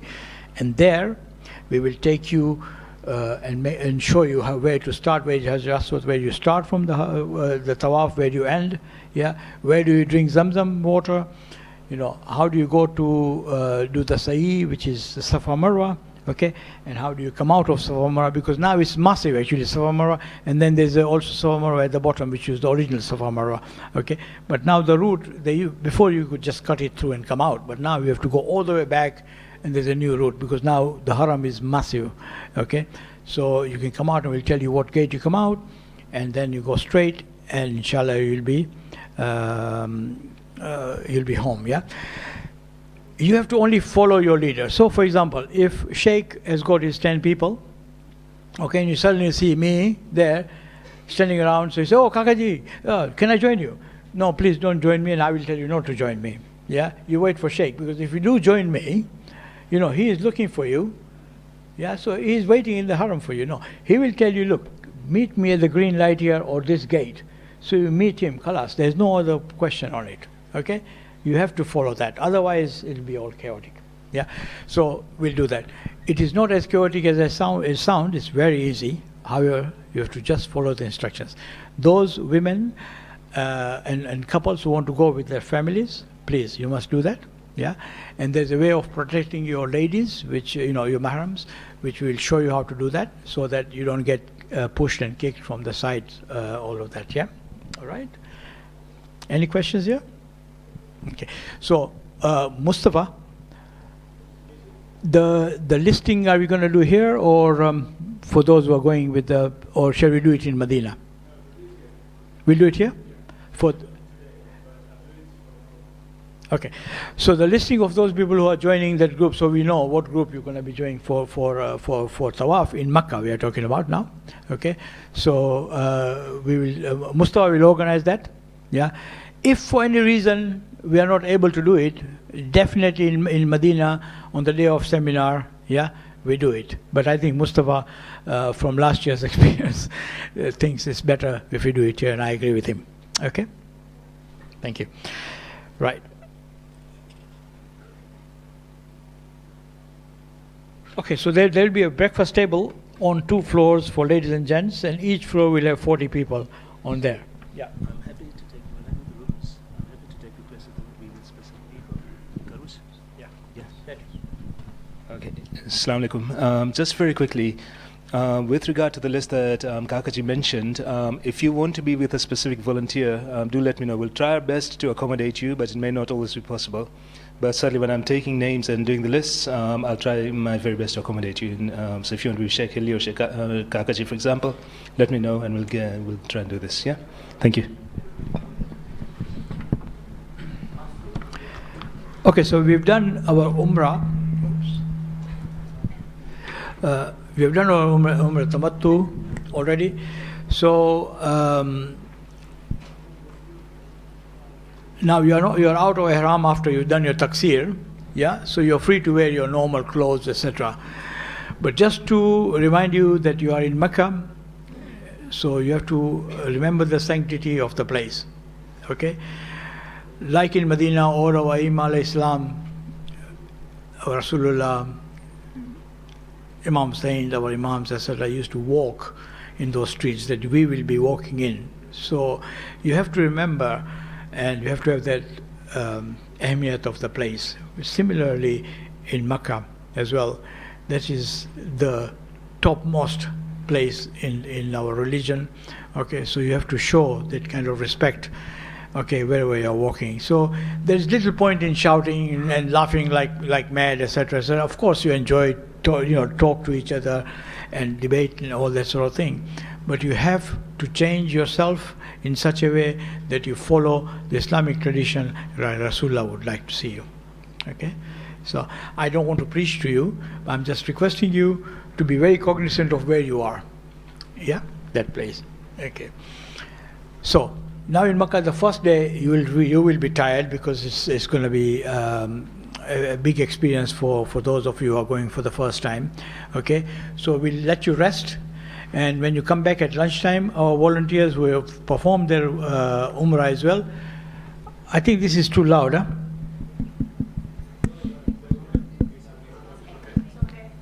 It's okay? Nakwi sir? Yeah. Okay. It's fine, yeah. Okay, so you'll be tired. So what will happen is that, sorry Nazir. Okay, he's getting upset. Okay, so you'll be tired, but our volunteers will have prepared for you some nice lunch. So we'll have lunch, and we'll have a small lecture. Maybe lecture. We don't normally have lecture, but because we don't have time in Makkah so much, we'll try to adjust it. Nazir and I have to sit down with Sheikh and see what we can do on that day. Okay? Now, that is Jumeirah, isn't it, when we are there? Yeah? So that's a Thursday. And Thursday is Maksusi for us to be in the Haram to do Jumeirah preparation. Makkah. Now, Thursday is the next day, isn't it? Yeah, okay. So we'll be in Makkah on Wednesday the 7th. So we have finished Umrah Tamattu. At lunchtime we'll have Suratul Yasin and lunch. And I think we'll give Sheikh Hilli a chance to talk to you about it, to prepare you for the next few days to come, because he will have not much time in Makkah. So depending how he is and what time everything falls in, I'm sure that he will be able to facilitate for us. And I'm really sorry to push you on that particular day, yeah, but it is only for your own spiritual upliftment that you join us for that lecture, okay? And Sister Alima as well can talk to the ladies separately in the afternoon if she wishes. But I propose after that, all of you should go in your rooms and take a good rest, okay? Because you'll have gone through very heat and change of weather, etc., and just rest until about Maghrib time, okay? Once you're ready for Maghrib namaz, okay, it might be difficult for you to go to the Haram, to the Maghrib namaz, but if you can, it'll be good, right? If you can't, don't worry, people you'll see just outside your hotel praying namaz, which will be, because they're all, the Haram is totally full. And I'm not exaggerating, you'll be amazed. You'll see people on the streets praying. Just join them, okay? And come back. Come back to the Mustafa. As far as the dinners are concerned, are we getting evening meals as well this year?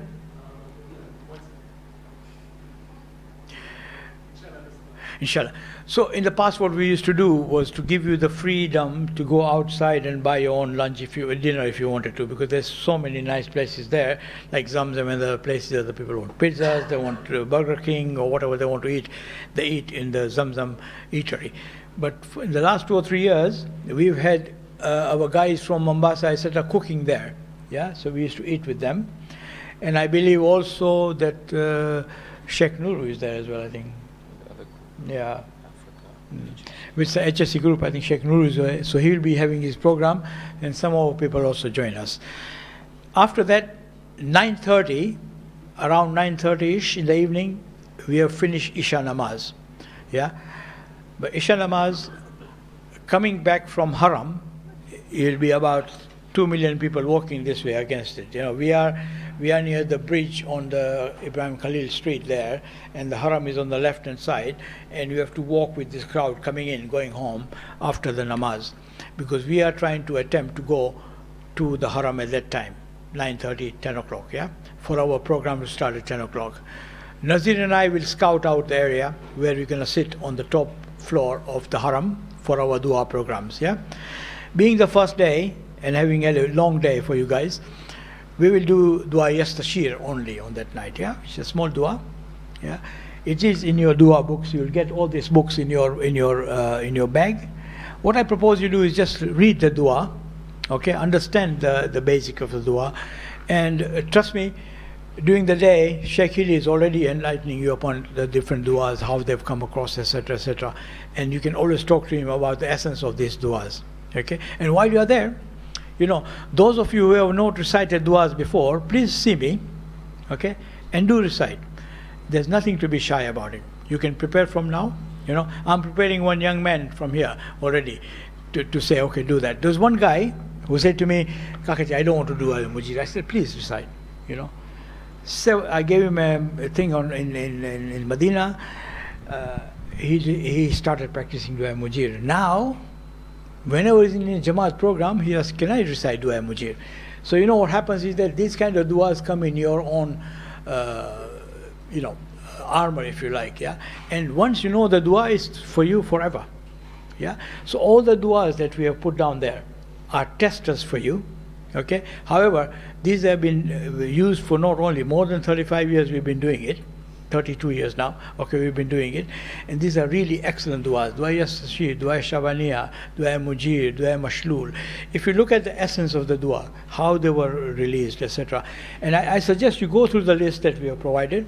Okay, I suggest bother Sheikh Hilli. He will love to discuss with you the du'as. Okay, apart from his tafsir of the Quran, Sheikh is also very knowledgeable about the origins of the du'as and the stories with it. Okay, so please use his expertise and knowledge. And for that goes the same with Sister Alima, who is a very experienced young lady who is very knowledgeable in that thing. So please tap into the resources that we have given you. Okay, so we've done that now. Daily namaz programs will be led at lunchtime by Maulana Kalbi Abbas Sahib. We do not stop you from going to Haram for namaz al-Zuhrain, yeah? But when you leave our hotel at about, and you will have to go, when you're going to go for Zuhrain, you can't leave at, say, just like I left my home this morning, you know, at say about 9 o'clock to come to Stanmore here, to be here in 10 minutes. You can't do that, okay? Because you've got millions of people going to, and you will see it on the first day. You will see people going for Subuh namaz, coming, Zohar coming, Asr coming, Maghrib and Isha.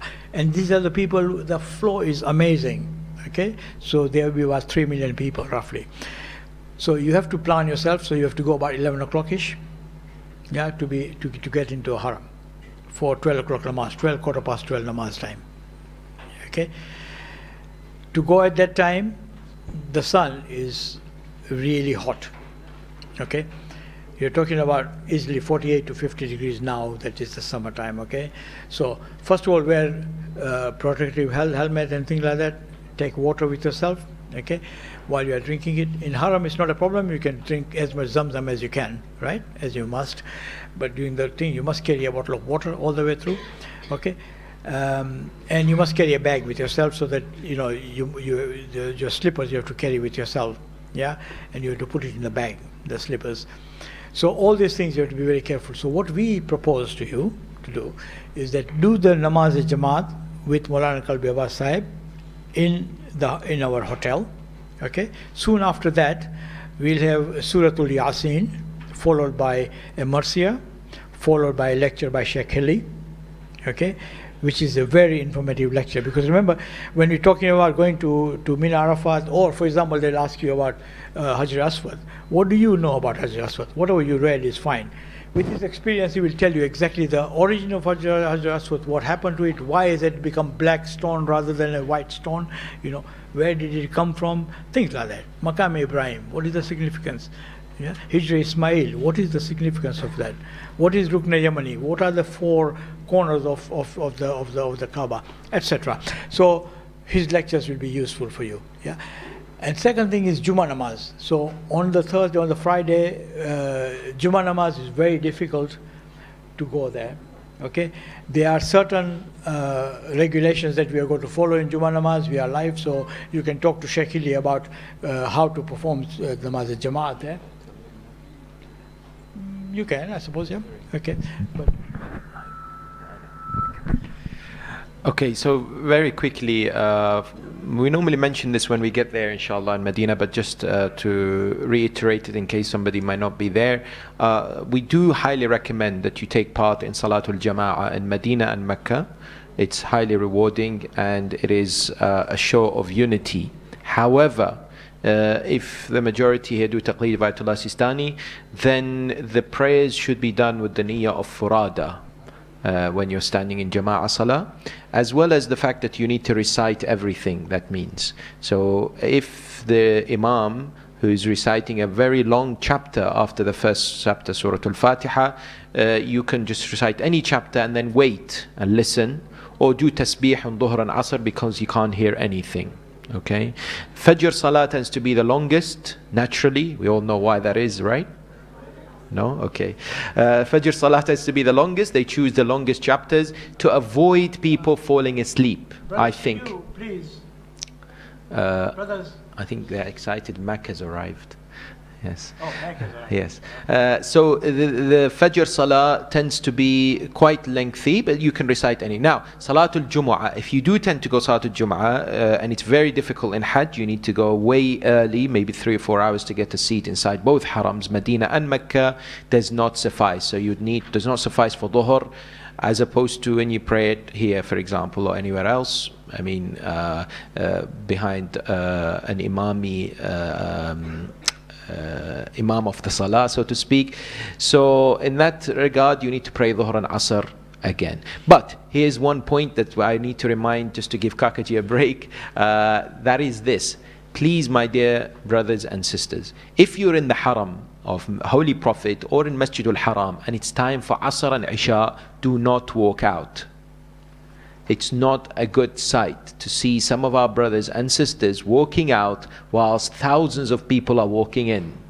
And they often wonder why. Okay? So if you need to leave quite early before the adhan is recited. If the adhan is recited, stay and do your salah. If you've already prayed Asr and Isha, don't worry. Just pray Qada, whatever. It's important to show that cohesiveness whilst in Hajj, because one of the purposes is unity whilst you're there as well. Inshallah.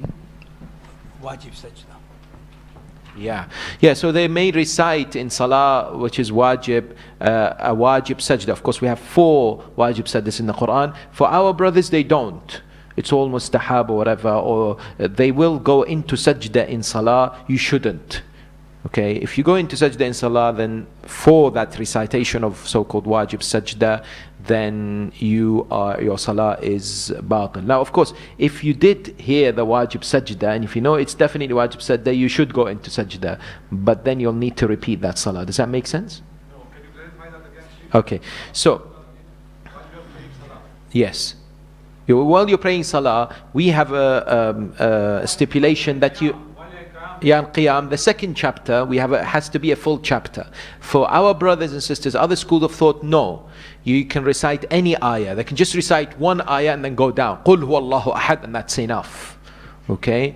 And sometimes they will recite the verses which has the wajib sajda. Yes? Anyone know the 4 areas that we should know? The 4 chapters with the wajib sajda? Nice quiz, this one. Yes? Suratul Alaq, yes? Wait, we are in a very difficult time where we have to give equality. So sisters? Yes, Hamim, Surah Sajda. So that's 2. What's the other 2? Surah Al-Najm. And the final one? No, equality. Any? We're going to have some fun in Hajj, I think. Okay, Surah Fussilat. Okay, I don't know what chapter that is. Anyway, Surah Fussilat, that's the 4th. Okay, so if you are aware of this particular recitation, you have to go into sajda because you've heard it, but then that salah is batil. So you've got to repeat it. Even if you are doing by yourself niyyah of furada, you've still heard it live, recited by someone, right? If you hear it on the tape or online, it's not the case. So that is where the issue is. If you have any questions regarding that, see me afterwards. Yeah. Thank you, Sheikh, for that interpretation. Okay, so while you are in Makkah, 2 or 3 things will happen. Every day, we'll be taking the names of the marhumins and recite Surah Al-Fatiha for the marhumins. We do not tout for money. Everything has been paid for, so you don't have to worry about it. All your Hajj, everything is paid for, including your Qurbani, etc. Okay. However, there are people who want to sponsor some lunches in the thawab of the marhumins. We will accept that money, and that's how it's going to be used. Okay. So, but whoever wants to give the name of the marhumins, kindly give it to me the night before, so in the lunchtime I can announce it. And if you can kindly write with your some people write with their feet, so it's difficult for me to read. So if you can kindly, I can't read Urdu, but inshallah, you can whisper in my ear. जी क्या बोला? हाँ जी, तो मरहूमिन का जो नाम आपको चाहिए ना, हम फातिहा पढ़ेंगे, फातिहा रूह सवाब के लिए, तो आप मरहूमिन का नाम मेरे को दे दीजिए, तो मैं उनका नाम अनाउंस करूँगा, हाँ जी, मक्का के अंदर. All right? You like my Urdu, huh? So, Jay?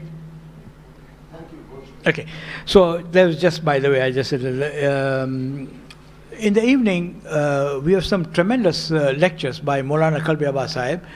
He recites 10 minutes majlis in Urdu. It's really succinct, beautiful majlis, okay? And you learn a lot, tremendous. In that 10 minutes, it's amazing. After that, we have our dua program, which is very uplifting spiritually. And then, you'll be led with Sheikh Hili, who will take you to another level of spirituality. And Sheikh attracts so many people, okay, in the haram, on top floor. When he's reciting, other groups, everybody joins EHM, okay?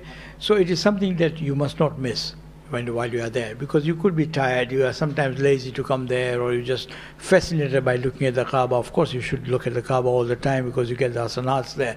But having said that, if you join our function, you will really enjoy it. Okay. So, what do you do in Makkah to maximize the benefits? Sheikh has, and Maulana has touched on that. Read the Quran in the Haram.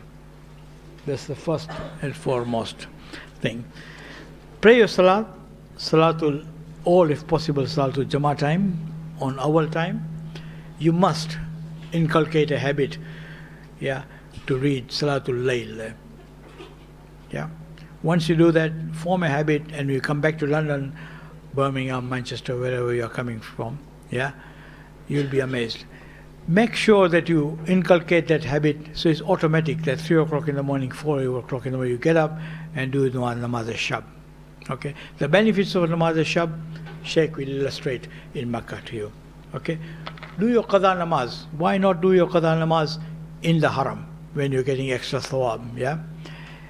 There's only one person I know who hasn't got any qada namaz, but most of the people have qada namaz. And what is the best place to do the qada? When you get extra thawab, do it in the haram. Sir? They call it namaz al-tahajjud, yeah? Ji. It's also done in Jamaat. It's not done in Jamaat. It's not done in the months of Hajj Jamaat, only Shahr Ramadan. So you will not see it in Jamaat. But yes, they do it in the month of Ramadan congregationally over there. But Hajj, they don't do it. But anyway, it's not permissible under our laws to do it in Jama'ah. It's...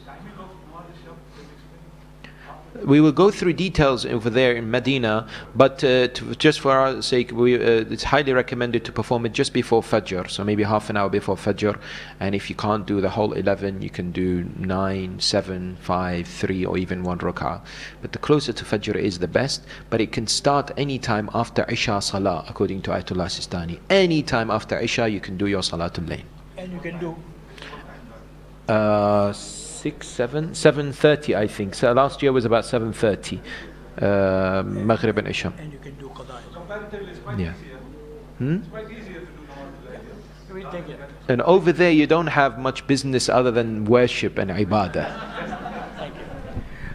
And some people also do some qada namaz. If they missed it at night, they can do it. Some you can actually do, you can do tawaf, namaz al-shab even while you are walking. Did you know that? But I think Sheikh will elaborate even more. You know, I think otherwise I'll be competing with his job, and it's not on. You know. Okay. Okay. You know, one of the most important things that we have the opportunity to go to Hajj, to be in Makkah and in Medina, while we are alive and well, to go there. Now I'm telling you this because the marhumins, our marhumins, yeah, need our du'as. Okay. So please remember our marhumins who have passed away. Those people who, I've recently lost my dad and my mom, and you know, can you imagine those people are really looking for us to pray for them. Yeah. So you do extra tawaf for the marhumins, those who are for your friends. First and foremost, when you do your tawafs or anything you do there, remember those people who have given it to you. The one way of doing it is, you know, you say to people, look, I'm going for Hajj. They say, oh, Mane duama, I'll say in Gujarati, Mane duama yaad karjo. Please remember me in your prayers. Okay? Now that becomes an honors for you. Okay? And you say, yes, I will remember you. And then you go to Hajj and you don't remember them. Yeah?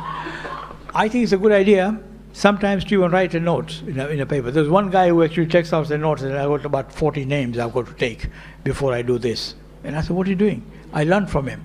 So he put it down. All those people who had told him, please pray for me, please do tawaf for me, blah, blah, blah. He wrote it down. And whenever he went there, he remembered that. That's brilliant. Yeah. So I would like to pass it on to you guys. If you want to think that if I say, Kakaji says to you, please do remember me doing tawaf, and you say, okay, I'll remember you. And then when you do it, you don't.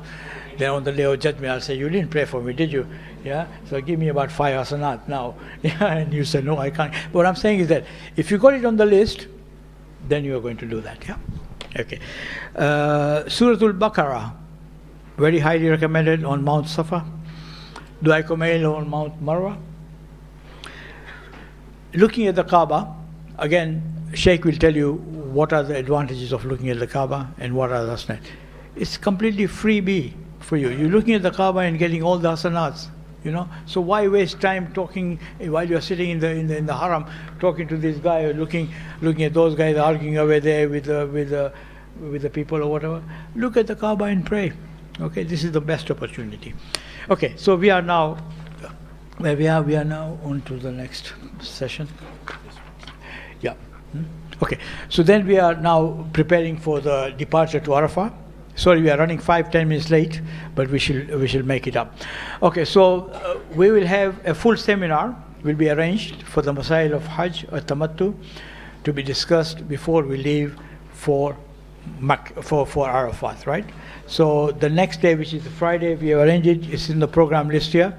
Soon after lunch, and nobody should miss this particular session. So it is Thursday, 8th of August, according to the list here, and every Hujjaj without exception has to attend this because it's the full logistics. Because if you get lost somewhere in Mina, yeah, you should know what you are supposed to do, okay, and things like that. So we'll do the full seminar.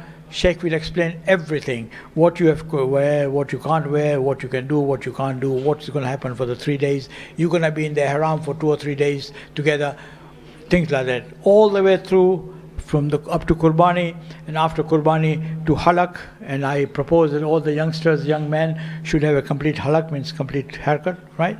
No taksir business. Okay. And ladies, I don't recommend you go for Halak. So you'll have to do, yeah. And after that we'll be in the, now, Arafat. Once you reach Arafat, on that particular night is, can I please have some silence at the back? Thank you. Brothers. Okay, so night of Arafat, before we leave, we'll have the majlis of, as a Muslim in Akil. Okay, we'll do that majlis, matam, yeah. We'll probably do it in the hotel or in the plains of Arafat, depending what time we get the bus. We are all at the mercy of the Saudi government, okay, and the availability of the buses, etc. Our volunteers will have gone long time ago to get the buses.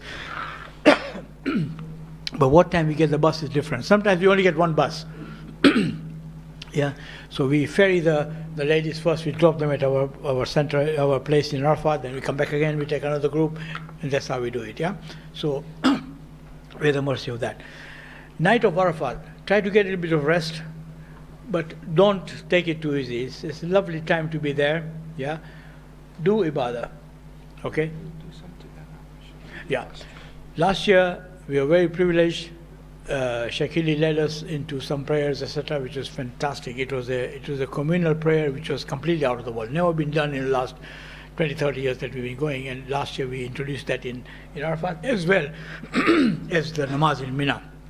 So we'll do that. So please join in, okay? Don't worry about the water, things like all those things will be provided. The food, the lot will be provided, yeah? Toilet facilities are not the best. You will not have the 5-star luxury hotels there, toilets there, but everything is available, okay? Everything is available. You will have to exercise a lot of patience, etc. This is in Arafat.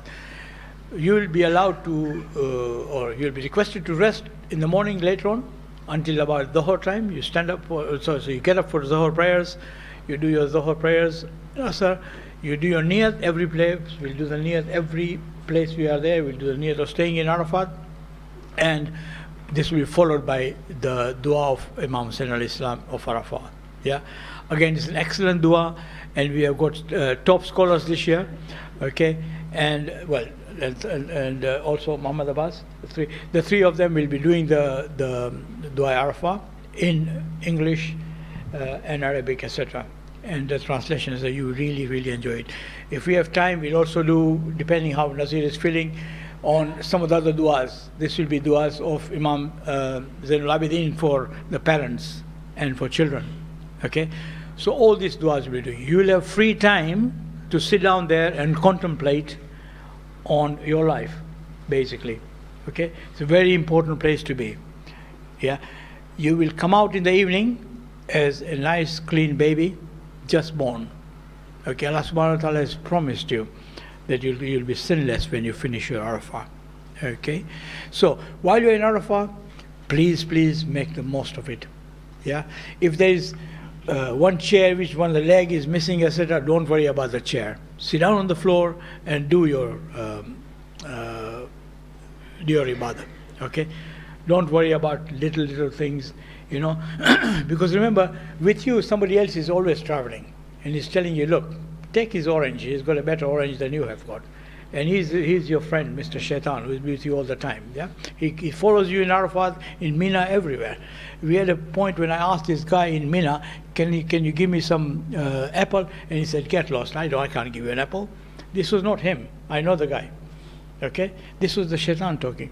Shaitan is always with you, so he will try to divert you from the thing. When you're reading Quran, you'll feel distracted. Okay, concentrate. Try to concentrate. A'udhu billahi minash shaitanir rajim. Go ahead. Do your wudu.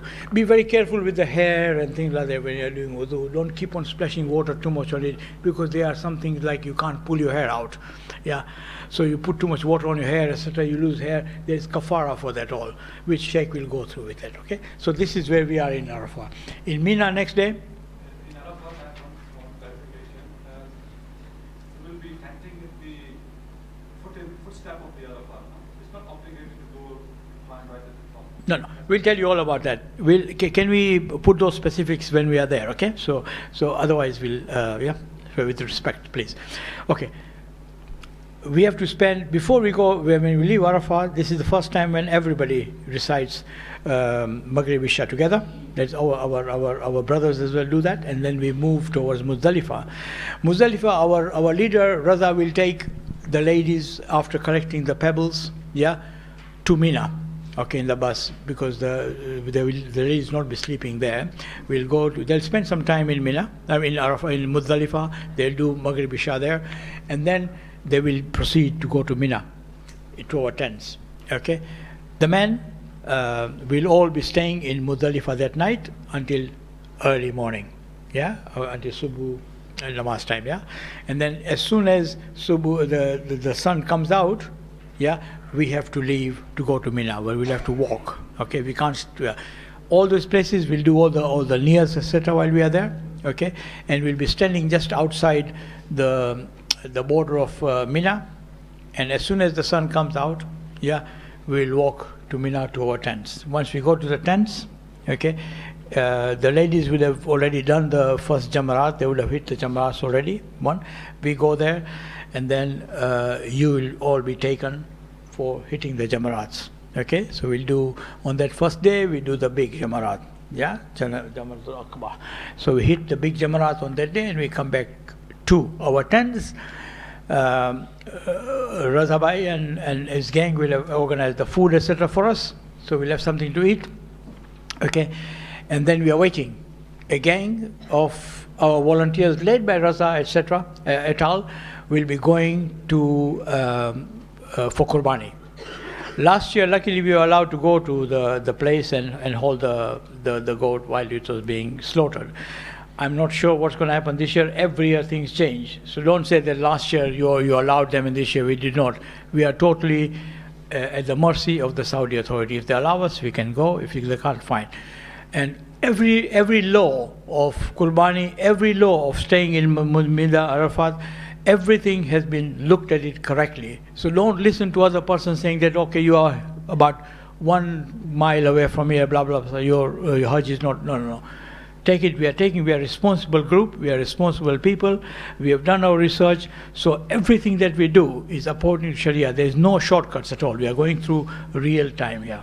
Okay, so don't worry about it. We'll lead you all the way through. Those who can go and do the Qurbani, you're most welcome. Those who are not, you're just waiting for that.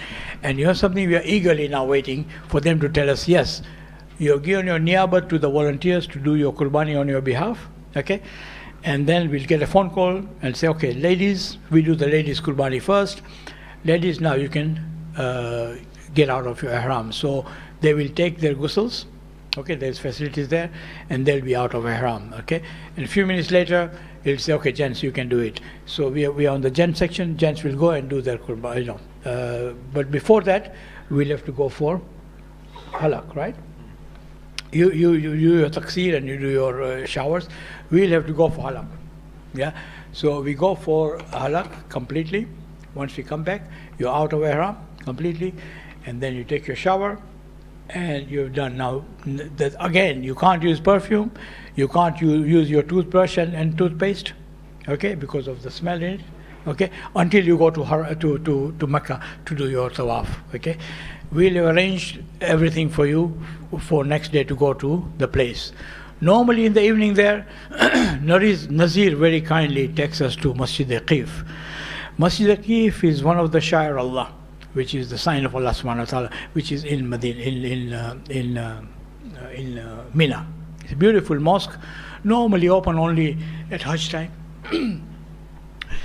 And you'll see millions of people just sleeping in the we'll go and visit the we'll go and visit the mosque there. We pray 2 rakat namaz, and then we'll have and then Nazir normally donates some amazing donuts. So this is the time we'll have some donuts. We'll come back to our tents, we'll rest, okay? We'll follow Sheikh Hilly's Amaz, etc. Okay, and then we'll go to Makkah, Medina. Thank you. We'll go to Makkah again. Okay, we'll do the tawaf for Hajj. Okay, this time we'll have to do tawaf for Hajj. We have to do tawaf for Hajj. We have to do 2 rakat namaz, we have to do sa'i, you go to do tawaful nisa, okay, and then taqseer. Okay, so this is not taqseer is done, it's fine, so that's it. Right? So then you become Haji. Is that clear? Alright. At every step we are looking for our own protection from the sun, because where we will be, there'll be a big walk. You're talking about 1.5 hours walk. Okay. Previously, we used to have very highly sophisticated air-conditioned tents, but not this year, because the prices have really gone up. Yeah.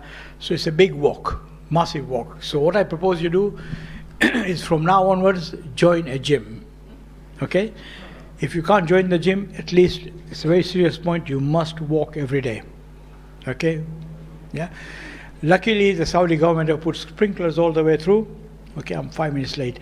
They have put sprinklers all over the place so that there's water flowing all the way through, so you'll be cool all the way through. However, you will need water all the way through, and we will be guiding you straight to the Jamarats. We'll hit the Jamarats and we'll come back.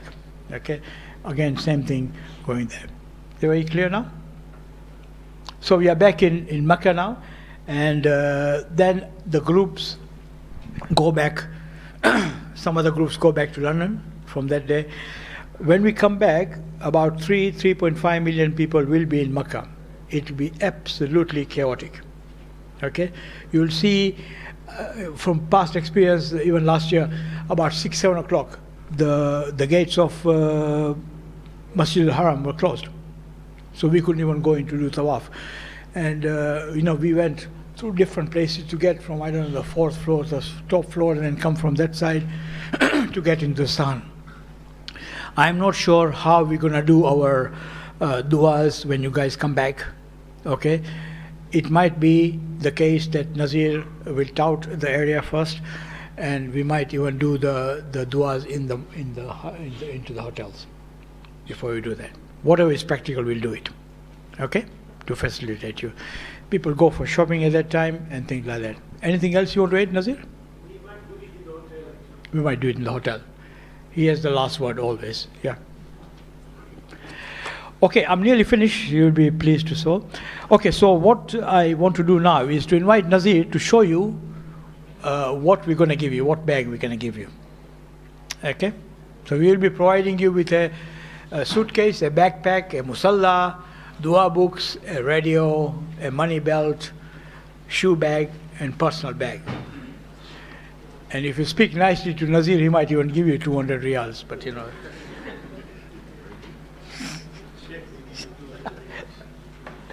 Okay, Nazir, hold yours. This is Nazir by Virgin. Assalamu alaikum. Right. I thought he'll never stop, eh? Okay. Right, let's start here. This is the suitcases everybody will get. This is the only suitcase you are allowed to carry. So don't bring anything else with you, because this is what we will recognize. This has got your number on it. Yeah. It will also have a tag with different color. Women will have a different color, men will have different color. So when we go to the hotels, this will automatically reach to your room, to your floor. So if you bring something else and if it gets lost, don't come and blame us that I can't find my suitcase. Yeah? So it is very important that this is the suitcase you are going to carry with you. Right. That's number one.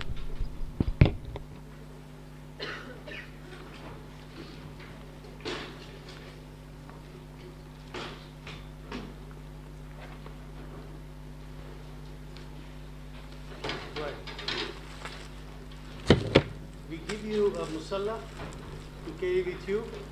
There is a bag which you can carry your musalla, or when you go to the haram, you can put your shoes in it if you want to, or you can put your dua bags, shoes somewhere else. Okay.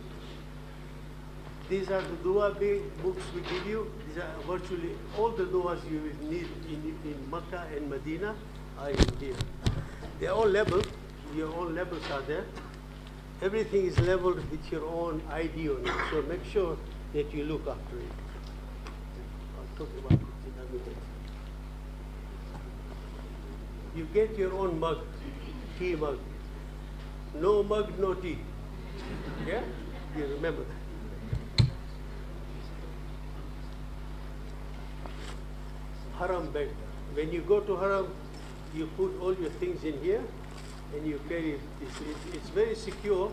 You put your money inside rather than on the outer side of the bag, so it doesn't get so. Believe me, they cut your pockets away, they cut your bags away, they take your money away.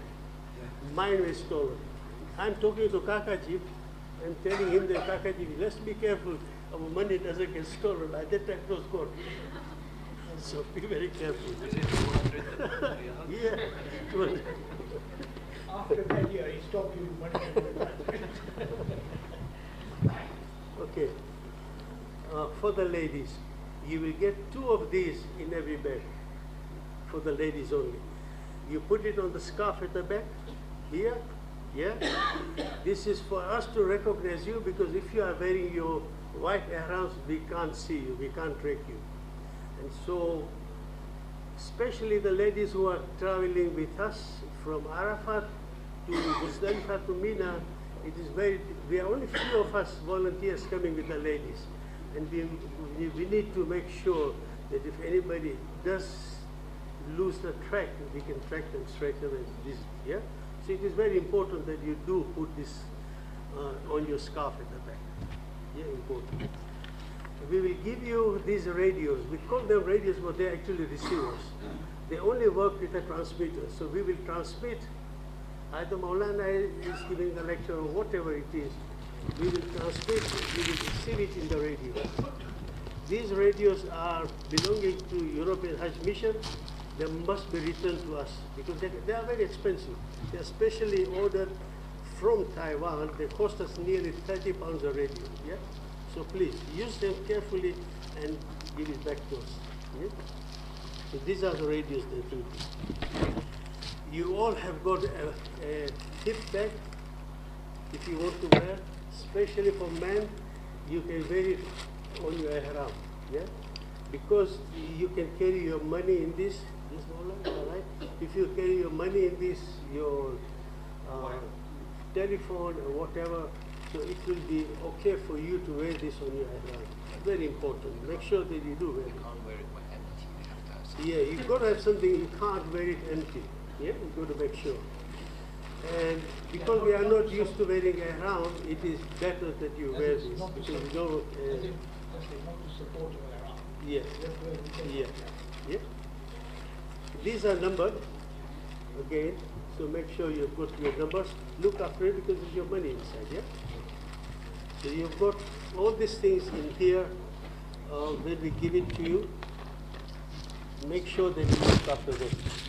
This one. Yeah. So you don't need to, you can take this everywhere, you don't need a mohor or Because turba. Okay, so it has this, you can do sajda on this. Very, very useful. Carry it everywhere you go, in the haram, in Arafah, Mina. Just make sure it's with you everywhere, then you're sorted. Yeah, absolutely. Because this is all carpeted, huh? Most of the thing is carpeted. In Mecca, in Masjid al-Haram it's not, but in Medina it is. Medina sometimes you find gaps between the carpets, and that's where you'll find the Shia. True. If you feel lonely, go to those places. Now, one thing in the list I see it's not there is a spray bottle. It's very, very hot. And if you can carry your small spray bottle for water, fill yourself down, that will be a good thing to do. Yeah? So make sure you have that. Very important.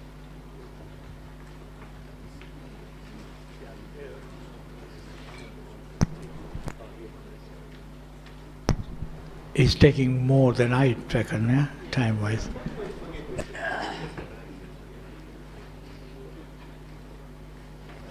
Right. When we go to Arafat Mina, you will be given a backpack. This is the only backpack you are allowed to carry with you. We will give you a list what is supposed to go in your backpack. Make sure you don't put anything more than that because there's a lot of walking to be done. And at the time you think, oh, it's not heavy, but believe me, within a few minutes it will really get heavy. Yeah? So make sure that this is the only thing you carry with you. These are the only things we'll be looking after. Anything else you carry, we will note in the head of the report. Yeah? Your numbers are there, so we know to whom it belongs to. So make sure these backpacks are the ones you carry with you. Yeah? At the airport you will be given tags. Those tags, 2 tags will be given to you, one for your backpack and one for your suitcases. And those should really match your numbers on the back because they are color coded. Okay. Sir, thank you very much. Thank you, Nazir Bhai. I think we are nearly there now. I will quickly summarize what it's all about. So, just to summarize, and I'll be very quick, I can assure you that report on time at the airport, only provided suitcase is allowed, like Nazir Bhai has just mentioned. No personal suitcase will be entertained at all or boarded. And we mean it. If you bring your own personal suitcase at the airport, we will reject it. Okay? So please make sure you've been warned. Okay? It has happened before. Somebody brought their own baggage. We can't carry it logistically because our logistics would be all ruined.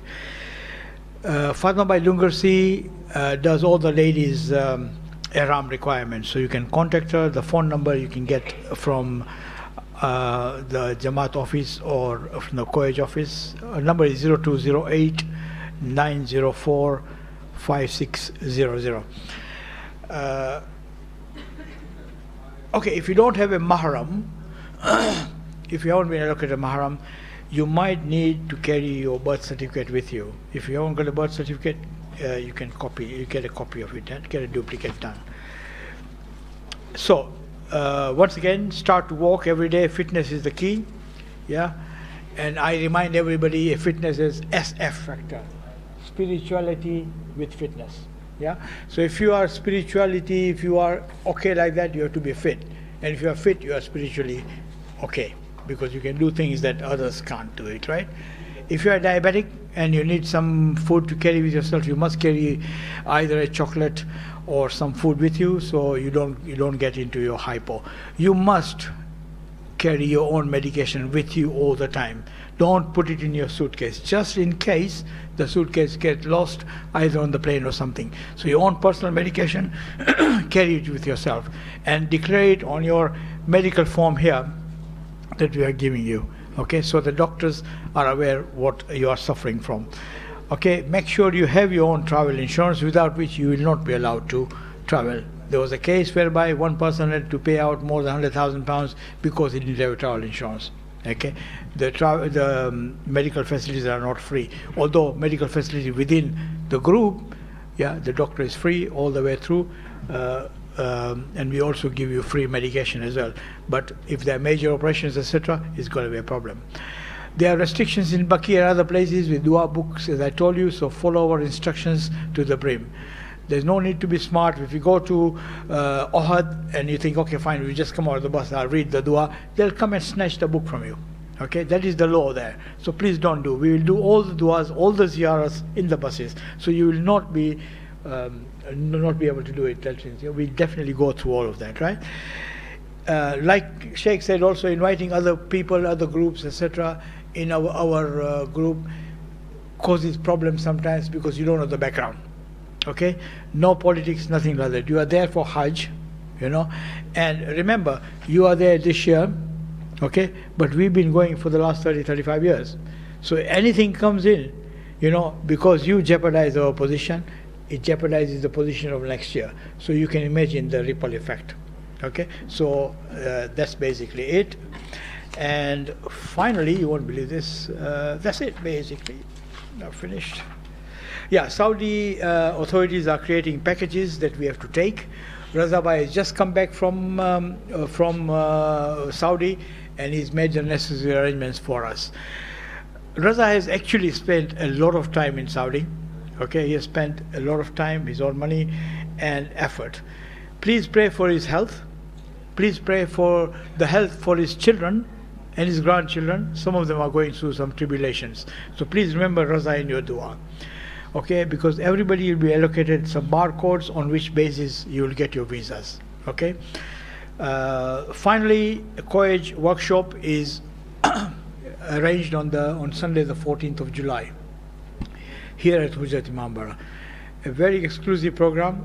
Sheikh Abbas Jafar and Mualima Masuma Bai will be running the thing. It will be a big history of Makkah and Medina, rules and rituals of Hajj, spiritual aspects of Hajj. To register, go on the Koyaj website, www.koyaj.org, or ring the Koyaj office.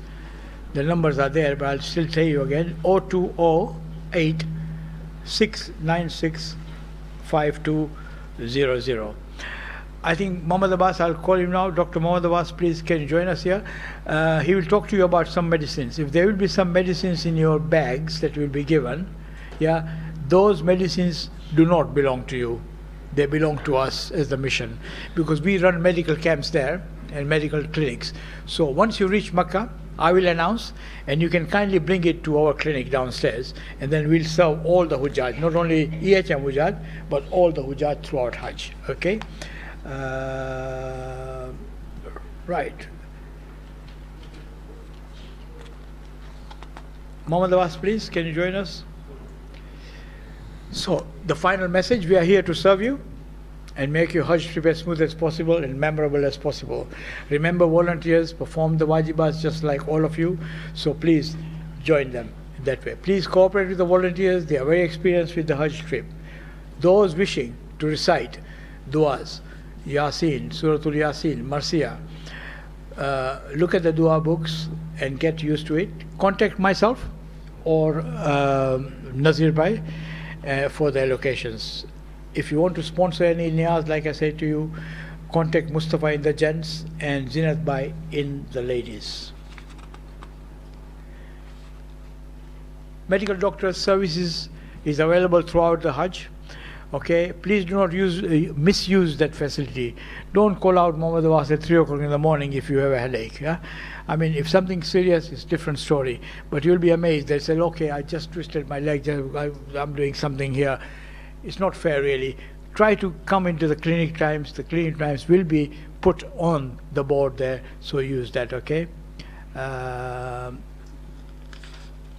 finally, like this is the third finally I'm saying, the Hajj is tough. Don't waste this great opportunity with petty talks, gibbath, complaints, small talks leading to fitna and fasad. Fitna and fasad is the thing that really, really and truly, is accelerated in this kind of areas. You'll also start to compare your Hajj group with other groups. Don't do it. Okay, simple. I'm not saying please don't do it. I'm telling you, don't do it. It's not worth it. Don't throw your Hajj away. Okay, if you are not happy with our group, yeah, fine, bear it up. You will definitely be happy with our group. I'm just saying, if there's any minor things, why did they have Ghost your Sag and we got only Dar your Sag? It's not important. Okay, so this is the facade kind of thing comes in. Other people will say, that group got that and you haven't got it. Please, for God's sake. Okay, you are going to the house of Allah subhanahu wa ta'ala and it's not a picnic. Okay.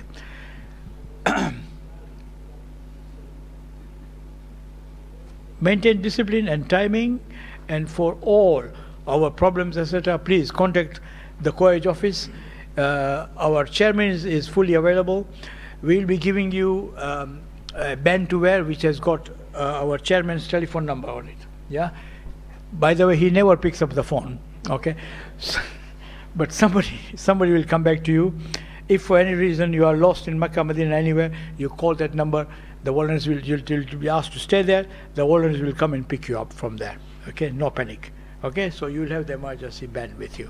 That's it. Now let me invite you to Dr. Muhammad Abbas Khaki, who is our medical doctor, to go ahead. Bismillah.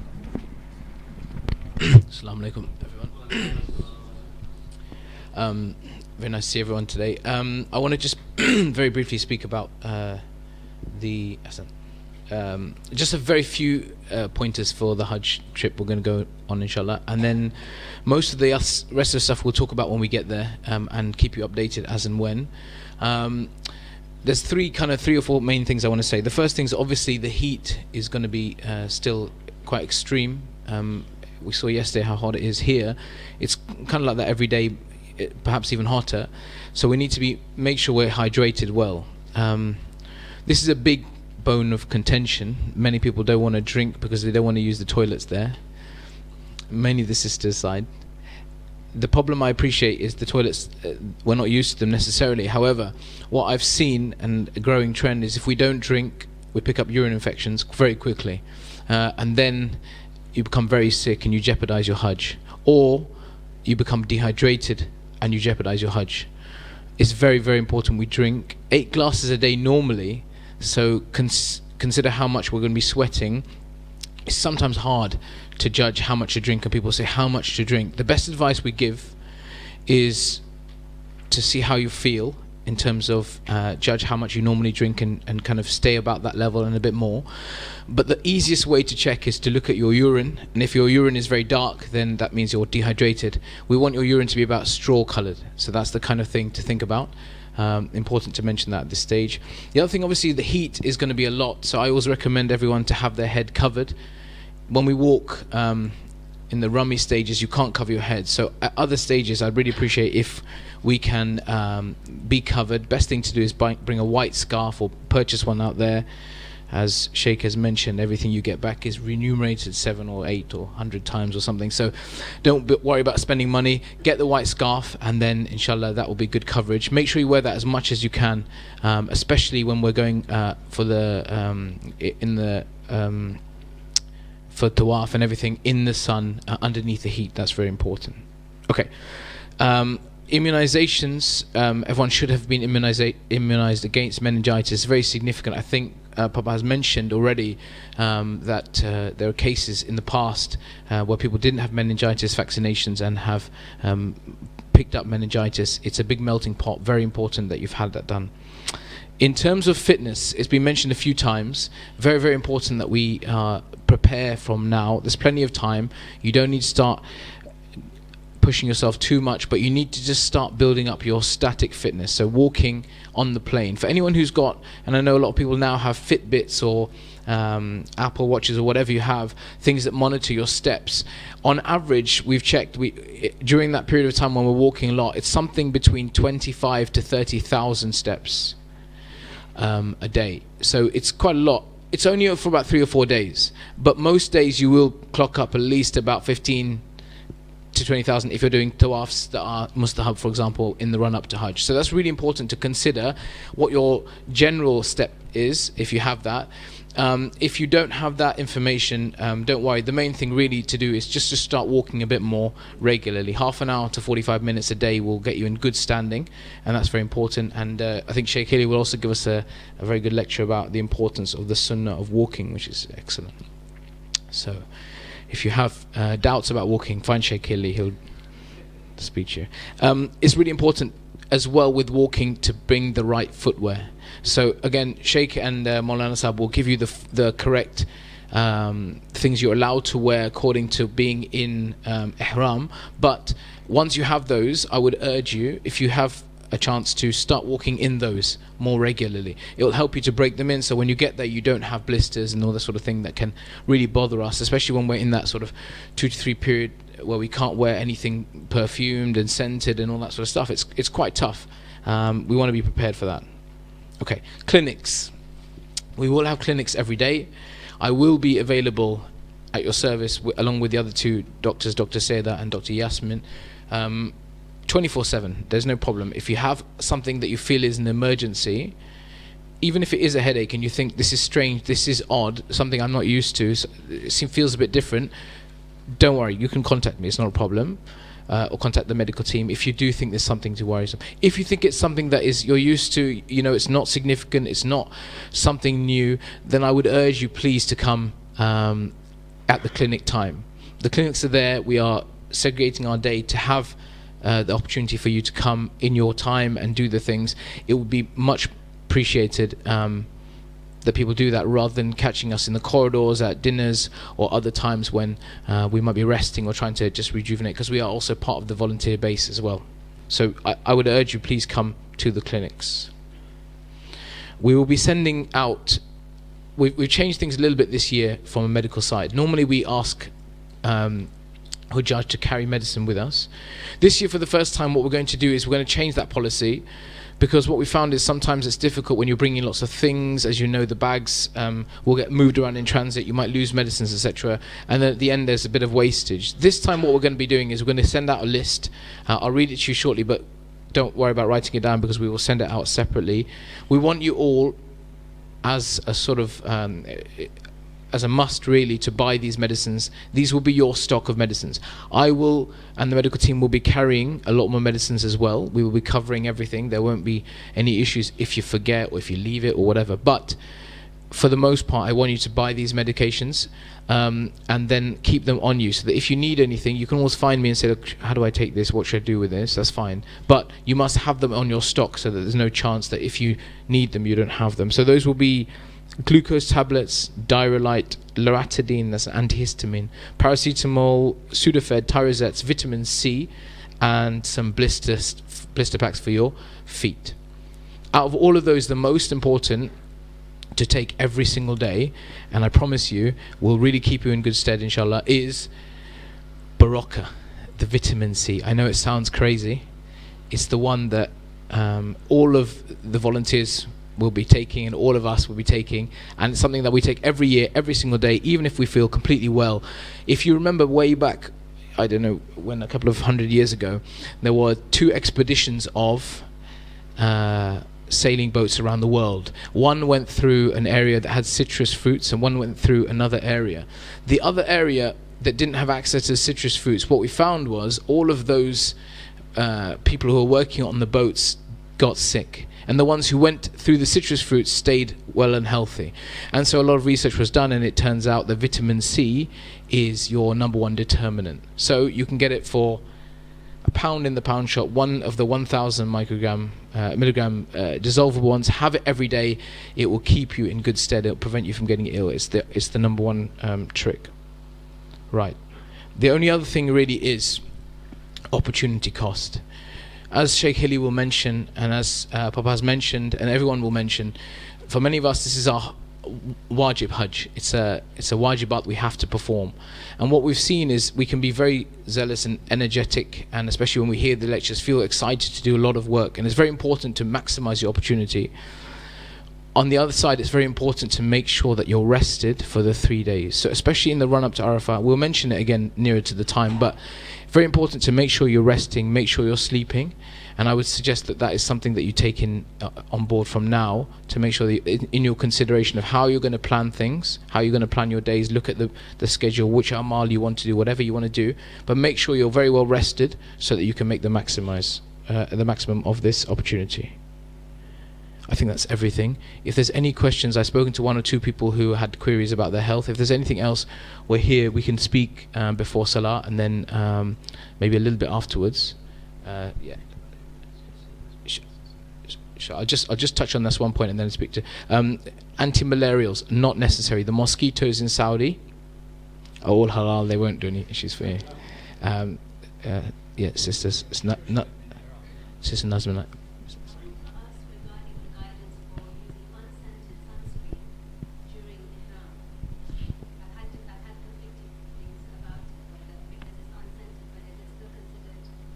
Good question. I'll repeat it. Yeah. Did everyone hear the question? No, it's a good question. It's regarding unscented sunscreen and whether we are allowed. It is only permissible if there's going to be danger to your skin due to, or you have sensitivity that you will react, and there will be a likelihood that you will suffer from a condition which is quite hurtful, such as, for example, if you have burning skin or whatever, then that is permissible. It's the same with many other creams and lotions that you may apply. So, for example, there are people who will suffer with chafing, for example. If you know for sure that you're very likely you've suffered before, or there are already signs, then you can use these creams. And even if they are scented, if there is a need for them to be used to avoid, it is not to avoid a potential problem, it is if you're likely to get that, you know yourself to get that, then there is no problem in using it. But it's only if you're going to react because you know in the past you've reacted to the sun, so it's better to use unscented then, because the problem, and we will go through it, the problem is not whether it's scented or not. The problem is you smelling it. There's a distinction. So sometimes you may put something scented, but then it makes it more likely for you to smell it. And that's where the problem lies as far as being in a state of ihram is concerned. Okay? So that's the thing to clarify. Just to add, sorry, I'm going to put my pharmacist cap on for once. And just to add my own personal experience, in addition to Baroka, I think one of the most important things, and this is debated in the medical world, but alhamdulillah, nothing to do with marja'iyya. This is regarding, I would recommend people to take, in addition to water, rehydration sachets every day, because you're losing a lot of salt.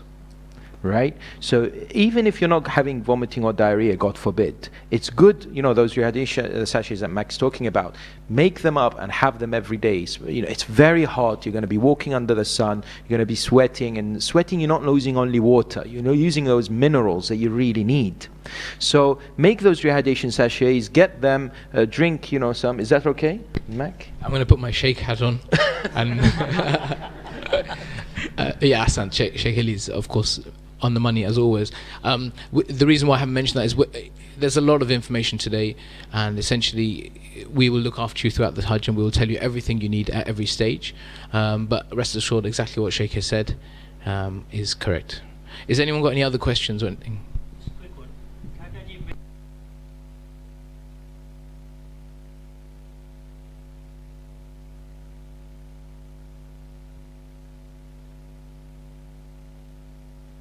I believe there is. However, we for a group opposite logistic, we normally have a coach.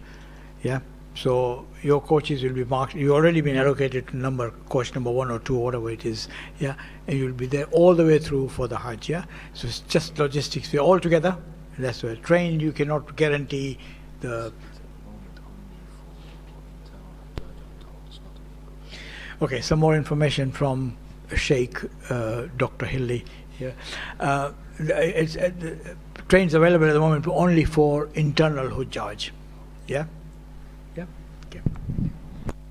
The train as well is because we have to leave after Maghrib from Masjid al-Shajara.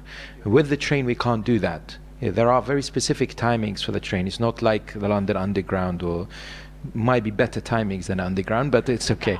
But still, it's best for us because we can't, and then we have to, all of us pay kafara in that sense if we go on the train as well. And the good thing about the coach is we can have on the way du'as, some Q&A, get you, because you're now in ihram, and also we stop for a break as well for people to stretch their legs and do talbiyah as soon as we get. So overall, it's more advantageous to go on the coach. Yeah.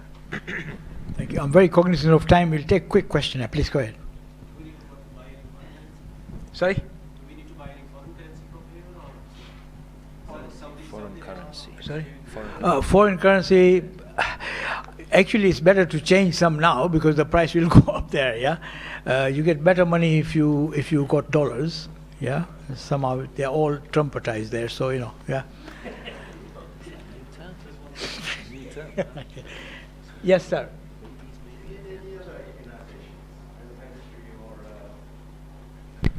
Yeah, we should be up to date with all of your immunizations from your general practice. So diphtheria, tetanus, polio, influenza's good, I think, if you can beforehand, because there's a lot of mixing there.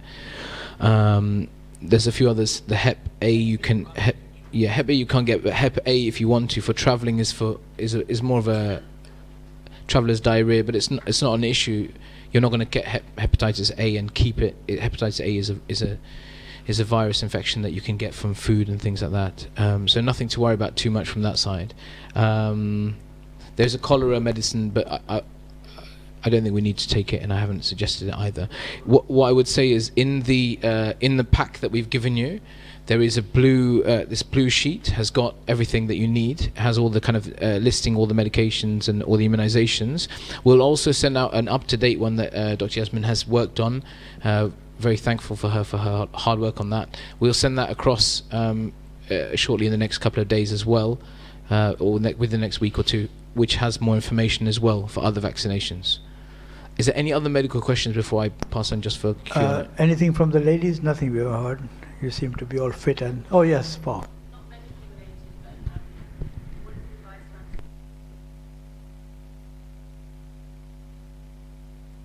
Okay, as far as the local SIMs are concerned, you can buy it there, locally. You might need your passport, but your identification has got all your ID.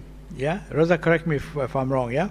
So you can buy it there. You can take your... you'll have an ID badge, bangle that you'll be wearing. So you can show that it's got all your passport details, and you can buy the phone, or you can take a phone with you, which is open phone, and you put your chip in there. Sheikh would know better. I've done it using this one. Will we get this one over there? Yes, you'll get this one. So yeah, so we will also be given one of the ID badges from EHM, which has got all your passport details, etc. And Sheikh has used it. That means it's halal. And sorry, Raza wants to say something. Raza has just come back from Saudi. I'm just going to jump in before Razanko comes. Very quickly, the final thing I want to say, when the email comes out of the things that you must buy, you must buy them. You must buy them. Very important that you keep them on your stock. Please, everybody, please. That will mean that everyone has a good stock of things to protect themselves, and then inshallah makes everything much easier when we get out there. Hassan, look, I'm also cognizant of time. It's quarter to the namaz time very soon, so we'll give you another 5 minutes and we'll wrap up. Okay, before you depart from Heathrow, you will be all given a band. That band will you have to put it on, because sometimes they do ask you at the airport in Jeddah or Makkah, anywhere you are when we are traveling, or even when you are on the street, they might ask you for that. Now that band will have all the information of yours, your ID number, your passport number, etc. By taking that band to any of the offices of this thing from where you want to get your SIM card, they'll just scan that and they'll issue your SIM card by taking your fingerprint. So one person per ID will get one SIM card over there. Okay? And Wi-Fi is available, generally speaking, so WhatsApp will be working. Okay? Anything else? Quick question now. Probably some time. Yeah, carry on. Sorry. Yeah, what's the question? Salam.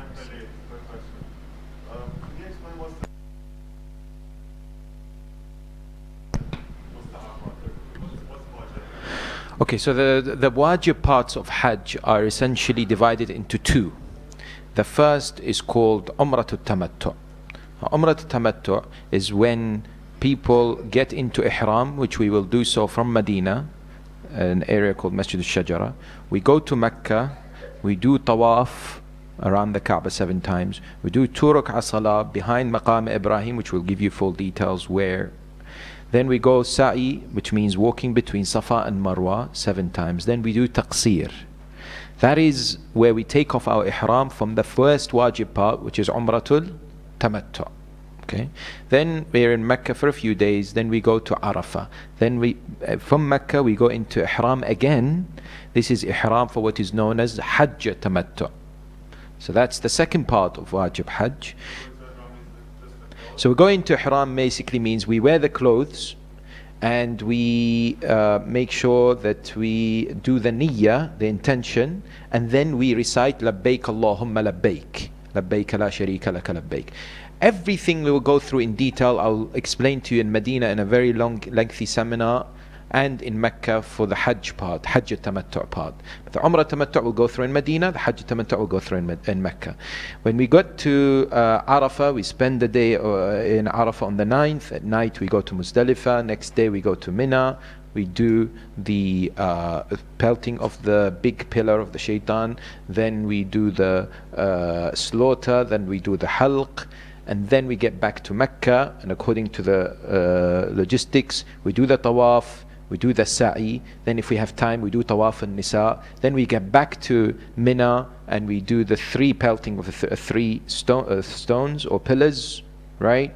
And then the next day we do the same, the 3 pelting of the 3 pillars, and that's Hajj over. So that's very briefly, essentially what is Hajj is about. Yeah.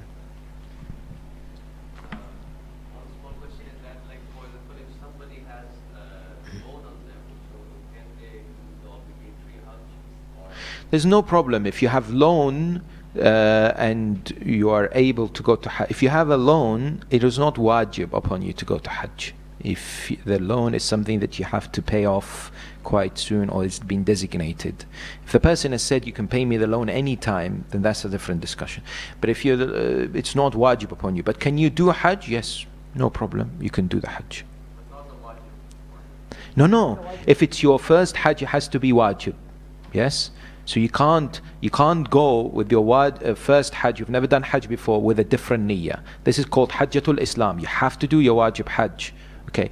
And if you have not done your wajib Hajj, you cannot do wajib Hajj in behalf of anyone else. So if you're doing it on behalf of your parents, somebody who is giving you niyabat wajib, you cannot do it if you haven't done it yourself. Alright, so you have to do your wajib Hajj first, then do it on behalf of others. Those who've been to Hajj before, how many have been to Hajj before? Raise your hands, please. Okay, those who've been to Hajj before are very few, but you can do Hajj on behalf of others, and you can do mustahab Hajj niyaba, means on behalf of as many people as you want. You can include their names in the niyyah in Masjid al-Shajara.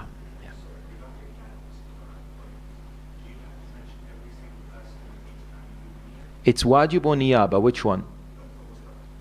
For mustahab, it's highly recommended to mention their names, not in every step, but certainly when you go into ihram in Masjid al-Shajara, however many people you want to include in your niyyah, mustahab only, not wajib. Wajib you can only do one if you're doing it on behalf or if you're doing it for yourself. If it's mustahab, you mention their names at the beginning, and then later when we do the second part of Hajj, when we're next to the Kaaba and we're doing ihram, it's also recommended, but not wajib. You can say all the names I mentioned in Masjid al-Shajara, but it's best to mention their names Masjid al-Shajara so that you actually have recorded their names. Yes. Thank you. Yeah, and what I do is I put down as a group. So I make a group and I say on behalf of this group I'm doing this. So WhatsApp group? Yeah, it's not a WhatsApp group. It's called yeah, okay. Right. In your packs. Flight times, he's asking. Flight times we already given it to you. I gave it to you. I spoke to you, but you'll get it. You'll get an email very soon, so that everything will be sent to you within a day or so. Okay, full email will be sent to you with exact flights and terminals, etc. Okay. In your packs you have received a brown thing. Yeah, This is very unique to EHM. This is your Imam Zamin. Keep it in your bag. Yeah? When you come back, then you give it out as Imam Zamin. Yeah? Quite unique. I don't think anybody else does it. Oh, so I shouldn't say that. Okay, so okay, any questions last? I really want to thank, but a quick one. Yes. There are 25 things which are after This should be done. not allowed. Yeah. Elevator, there are mirror. Watching the mirror correctly is also not is prohibited. So we will go through this, but just briefly, don't panic over the mirror issue. A lot of people are, mirror seems to be their number one enemy in Hajj, where they say it's everywhere, mirror, mirror on the wall. So make sure that the prohibited 25 things, one of them is beautification. That's what it is. It's when you look at the mirror for the purpose of how do I look. And by the way, one of the 25 things which is sub of the mirror, which none of the maraji have included yet, but that's what they mean, is selfies. Not selfies. Selfies is any. Oh, this is live, I'm in trouble. Okay, so if you take a selfie and then you see how do I look, oh, but Maulana is not on the 25. It's the same thing. It's about how you want to see yourself, whether you're presentable or not. Those days you're not supposed to be presentable. That's the whole idea. But I don't know how my hair looks, my hijab, is it good? No, don't worry about that. Well, hijab has to be fully proper, but doesn't mean, it has to be really. The whole idea is that you don't look, if you look at the mirror without that intention, or just by side, and ulama say driver looks at mirror, that's not a problem. But if you look at it with the intention of, okay, how do I look? I need to, that is where you have to then intentionally. Non-intentional is not a problem. Sorry? Scarf. Just for the men, obviously the ladies were wearing hijab, but for the men there is this white scarf you can buy to cover your head, not in the state of ihram. Especially later when we shave our heads, okay, it's better to buy this topi. Yes? This is in Urdu, topi? Topi, yeah. Yes, alhamdulillah. So yes, so you can buy this and then this thing on top, and this is white. Don't get the red one, because people won't like you. Okay, look, I'm sorry, I'm really cognizant of time. Two things. I hope you've all got the book Hajj. Please read it before you embark on it. Please fill this form in. Okay. And is there anything at all? Last thing. Anybody? Okay. Sheikh will have to have the last word. But anybody else from the back, volunteers there? Anything I've missed maybe? Or have I taken too much time? There's no need for that comment. Okay. Yeah, sure. Finally, my dear sisters and brothers, it is truly an absolute honor. All of us have to be very grateful to Allah subhanahu wa ta'ala for this opportunity. Okay? And I think this gratefulness to Allah subhanahu wa ta'ala can be demonstrated in many ways, but to pray for each other. Let's, inshallah, all of us pray for each other that we have a successful, fruitful Hajj, inshallah, where we come back different human beings, changed human beings, better human beings, closer to Allah, closer to the Ahl al-Bayt. And Ahl al-Bayt have tremendous respect for Medina and Mecca. And so let's pray for each other. Let's pray for successful journey, inshallah ta'ala. Make dua this coming month that everything goes well, the visas are processed, everyone gets there safely, everyone conducts their Hajj safely, inshallah ta'ala. Finally, we want to remember the marhumeen that we've just mentioned, that we should remember them, but specifically marhumeen of the volunteers. I tell you, these volunteers, mashallah, they work tremendously hard, and they all want to do is to make sure that you put a smile on your face, that you have a really successful Hajj, as they have demonstrated over the last 30 years. So make sure you keep them in your dua, as well as the marhumeen of the volunteers. But specifically, I want to mention a few of the marhumeen of the volunteers.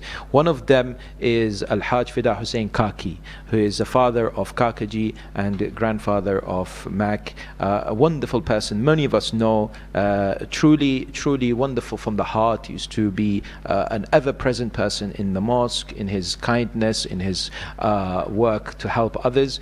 So he passed away, I think, a couple of years ago. 2 years ago. So we want to remember him, as well as, of course, the Al-Hajj Abdul Rasul, who is the father of Brother Hidayat. Now, he passed away as well in 2017 November, and Brother Hidayat also lost his mother last year as well. He's a fantastic volunteer and also a great support for the Baqi' book, great help for the Baqi' book, as well as many of the marhumin of the volunteers. Please remember them with Suratul Mubarakatul Fatiha.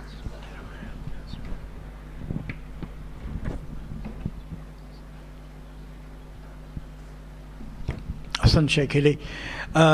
Finally, just to wrap up completely, I really want to put our appreciation here on behalf of COAGE, our chairman, EHM, the whole of the COAGE admin office, to the staff of Hujjaj here, Hujjaj Jamaat here, Stanmore, Naqvi Sahib and his gang here for this facilitation.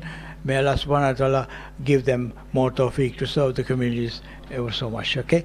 Last word will be with Mustafa, and actually I have finished. Thank you. Assalamu alaikum. Just very quickly on some of the admin stuff.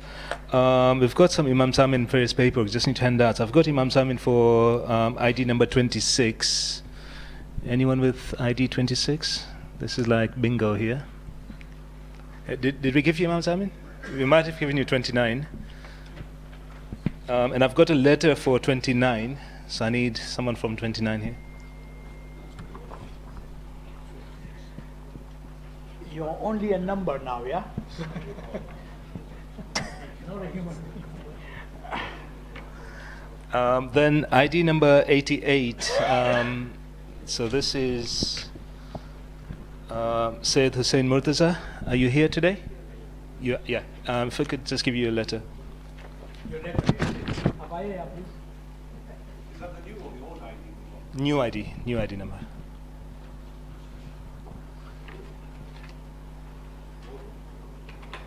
And ID number 40, Taswar Hussein Kazmi. Yeah.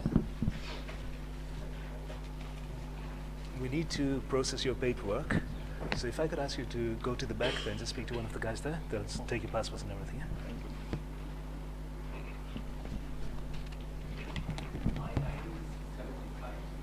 75.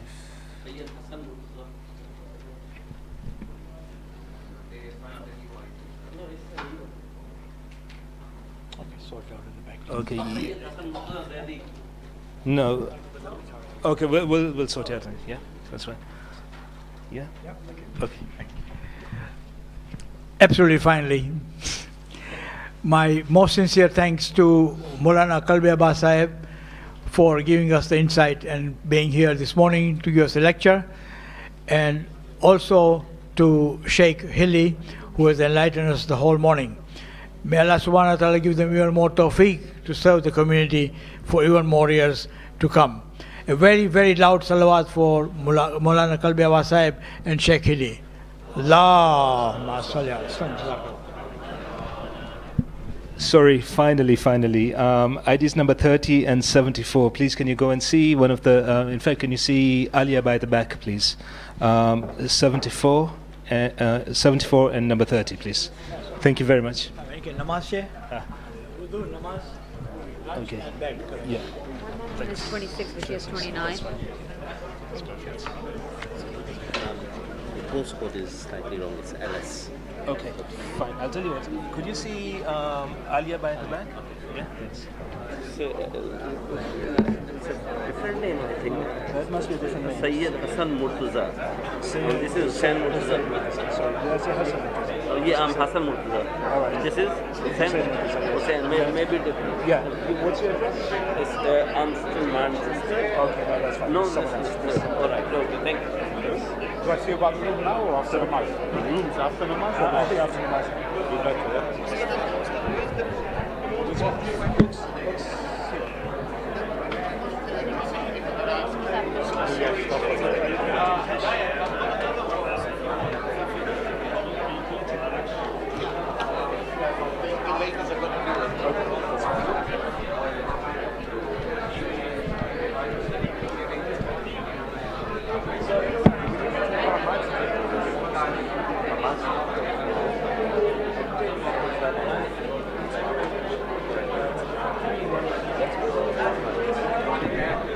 If everyone can do what's and prepare for Salah, please. We'll have Salah in Bayt Salah behind me, and be followed by lunch. So please prepare for Salah. Thank you.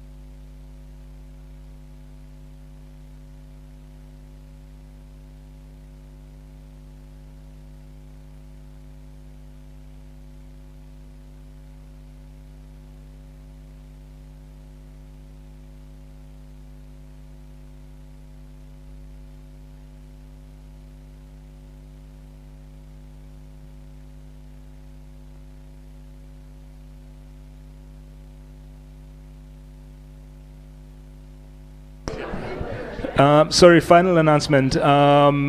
If those of you are interested in purchasing Sheikh Heldi's book on Baki, please see the guys at the back of the room. Just a reminder, we've got a special offer today for £5, 50% off. Thank you.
Sallu ala Nabi.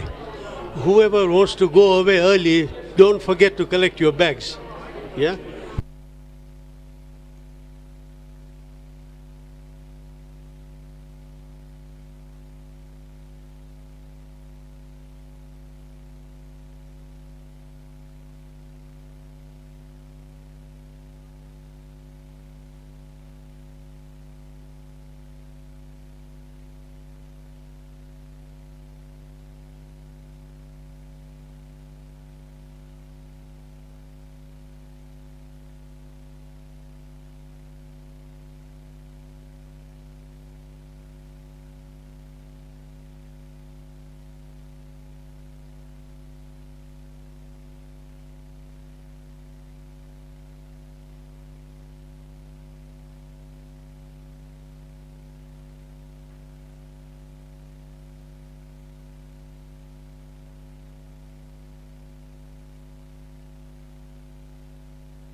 जोर अपनी पढ़े नियतों के उनके साथ आप अपनी नियत कर लें, बड़े सवाब मिल जाएगा।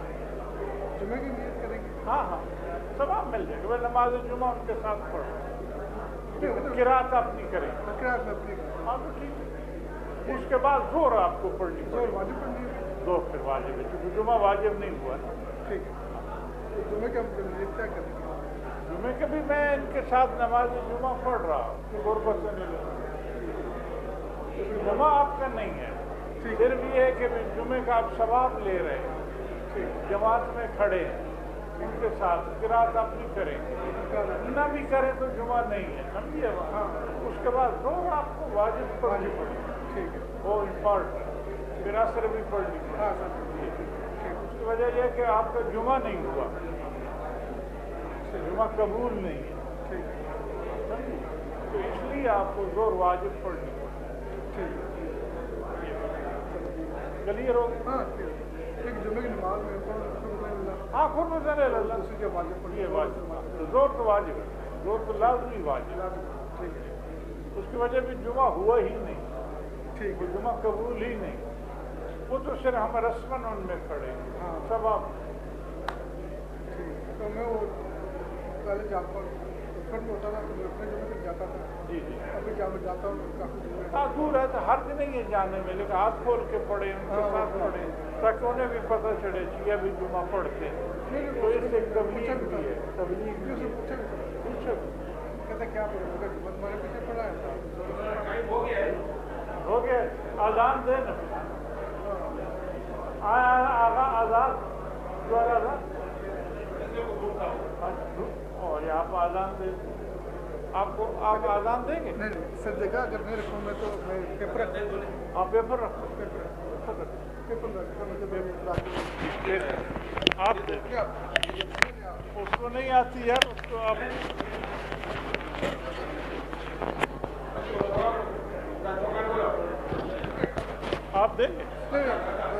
मेहरबानी,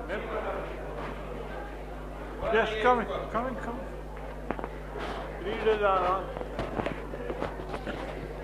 No? Subhanallah walhamdulillah wa la ilaha illallah wallahu akbar walillahil hamd. Allahu akbar, Allahu akbar. Allahu akbar, Allahu akbar.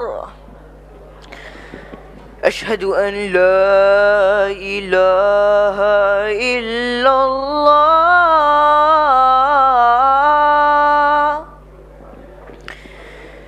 Ashhadu an la ilaha illallah.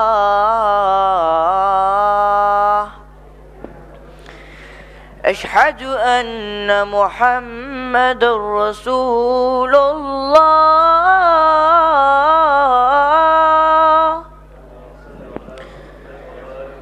أشهد أن محمد رسول الله.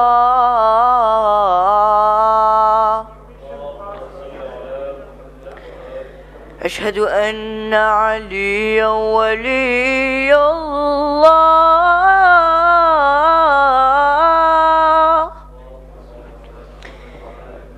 أشهد أن أمير المؤمنين حجة الله.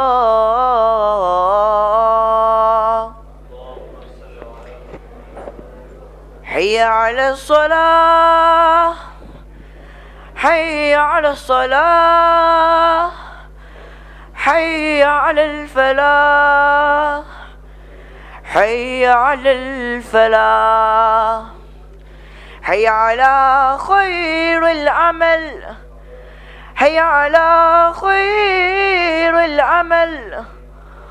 الله أكبر، الله أكبر. لا إله إلا الله. لا إله إلا الله. إن الله وملائكته يصلون على النبي يا أيها الذين آمنوا صلوا عليه وسلموا تسليما.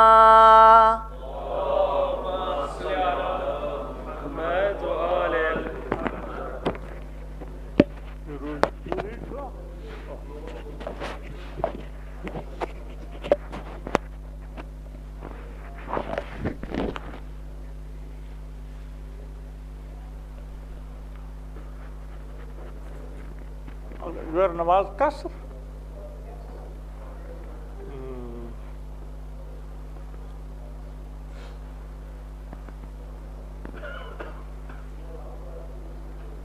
Naseem, your namaz qasr? Full पढ़नी है तो full आगे आ जाए. Those praying full, if they can come to the front. Full in front? Full come in front. Yes, right?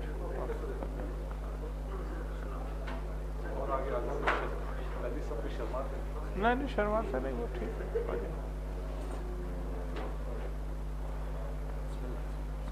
अगर वो gents ladies problem, just 1 minute. Yes, thank you. Allahu Akbar, Allahu Akbar, ashhadu an la ilaha illallah, ashhadu an la ilaha illallah, ashhadu anna Muhammadar Rasulullah, ashhadu anna Muhammadar Rasulullah, ashhadu anna Aliyan Waliyullah, ashhadu anna Aliyan Hujjatullah. Hayya ala as-salah, hayya ala as-salah, hayya ala al-falah, hayya ala al-falah, hayya ala khair al-amal, hayya ala khair al-amal. قد قامت الصلاة، قد قامت الصلاة. الله أكبر، الله أكبر، لا إله إلا الله. أستغفر الله ربي وأتوب إليه. الله أكبر. بسم الله الرحمن الرحيم.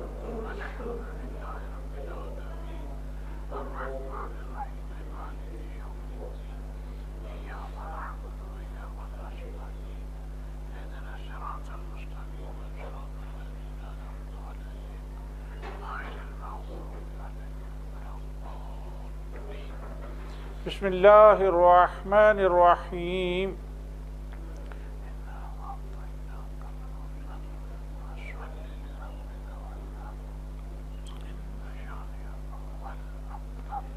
الله أكبر.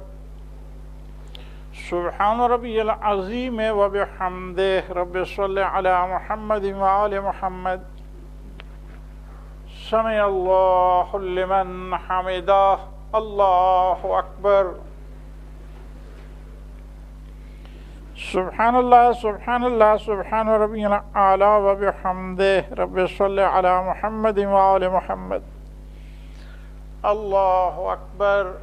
أستغفر الله ربي وأتوب إليه. الله أكبر.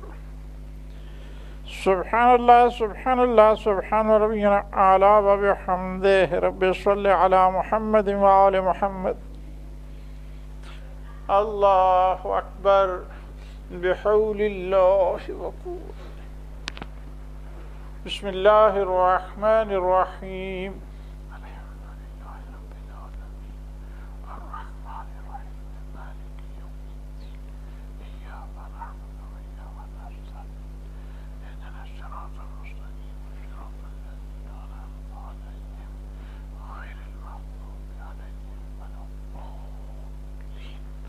بسم الله الرحمن الرحيم.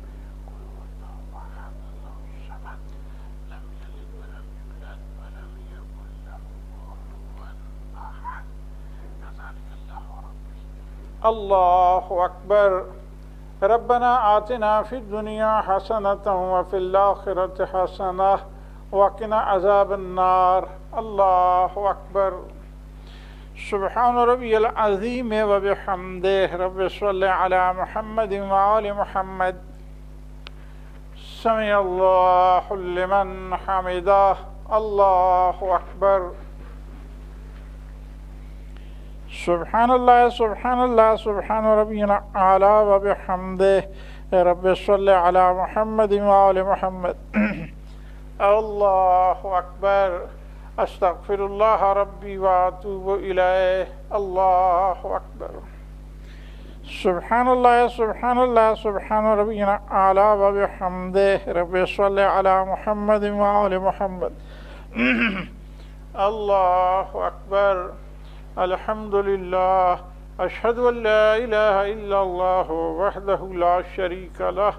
Wa ashhadu anna Muhammadan abduhu wa rasuluh.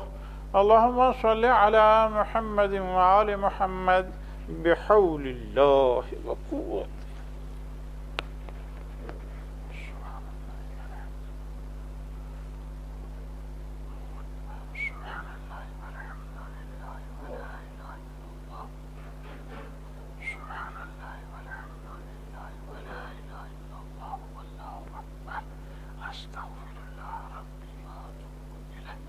Allahu Akbar.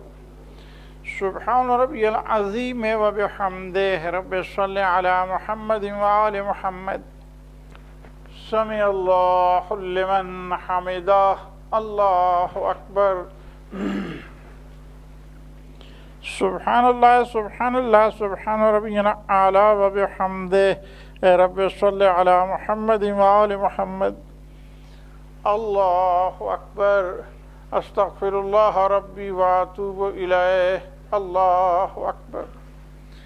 Subhanallah, Subhanallah, Subhana Rabbiyal A'la wa bihamdih. Rabbi salli ala Muhammadin wa ali Muhammad. Allahu Akbar. Bihawlillahi wa quwwati.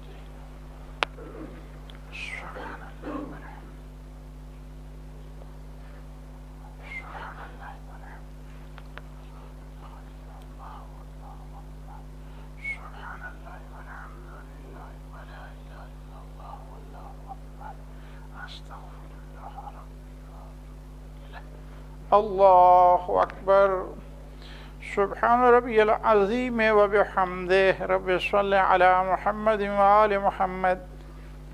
Sami Allahu liman hamidah. Allahu Akbar.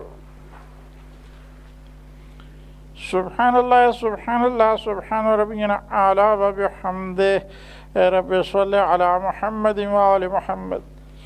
Allahu Akbar. Astaghfirullah Rabbi wa atubu ilayh. Allahu Akbar. Subhanallah, Subhanallah, Subhana Rabbiyal A'la wa bihamdih. Ya Latif, irham abdaka Zaif al-Zalil bijay Muhammadin wa ali baytihi at-tahirin. Allahu Akbar. Alhamdulillah. Bismillahi wa billahi wa khairul asma'i lillah. أشهد أن لا إله إلا الله وحده لا شريك له وأشهد أن محمدا عبده ورسوله اللهم صل على محمد وآل محمد السلام عليك أيها النبي ورحمة الله وبركاته السلام علينا وعلى عباد الله الصالحين السلام عليكم ورحمة الله وبركاته الله أكبر الله أكبر الله لا إله إلا الله اللهم صل على محمد وآله اللهم صل على محمد وآل محمد اللهم صل على محمد وآل محمد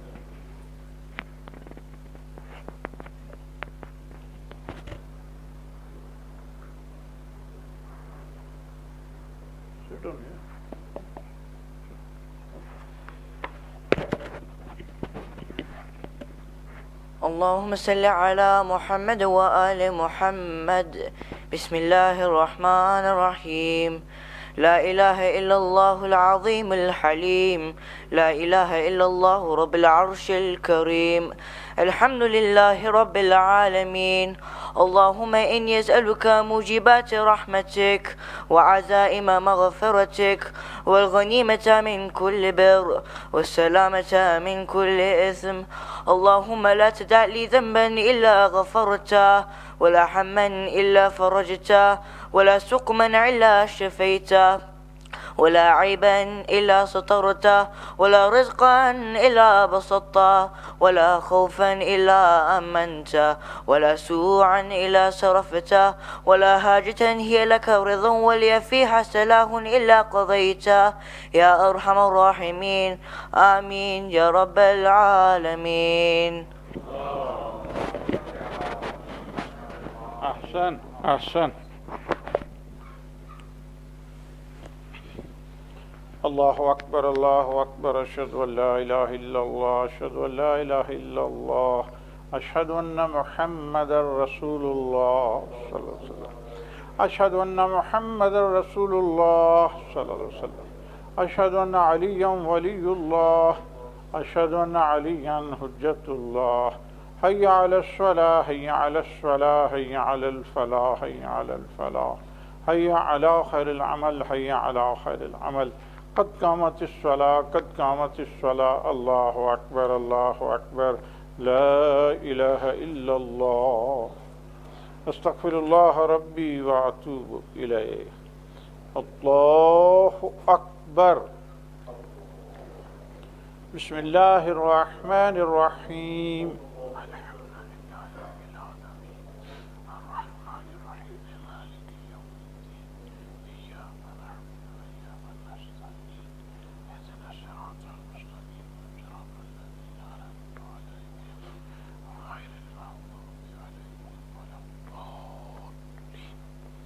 بسم الله الرحمن الرحيم. والعصر إن الإنسان لفي خسر إلا الذين آمنوا وعملوا الصالحات وتواصوا بالحق وتواصوا بالصبر. الله أكبر. سبحان ربي العظيم وبحمده. رب صل على محمد وآل محمد. سمع الله لمن حمده. الله أكبر. سبحان الله سبحان الله سبحان ربي الأعلى وبحمده. رب صل على محمد وآل محمد. الله أكبر. أستغفر الله ربي وأتوب إليه. الله أكبر. سبحان الله سبحان الله سبحان ربي الأعلى وبحمده. رب صل على محمد وآل محمد. الله أكبر. بحول الله وقوته. بسم الله الرحمن الرحيم.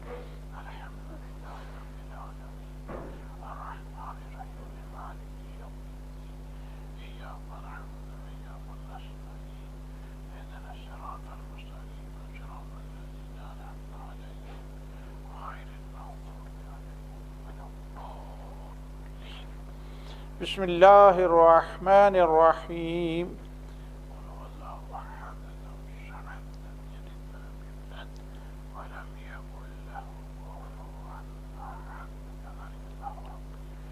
الله أكبر. يا الله يا رحمن يا رحيم يا مقلب القلوب ثبت قلبي على دينك. الله أكبر.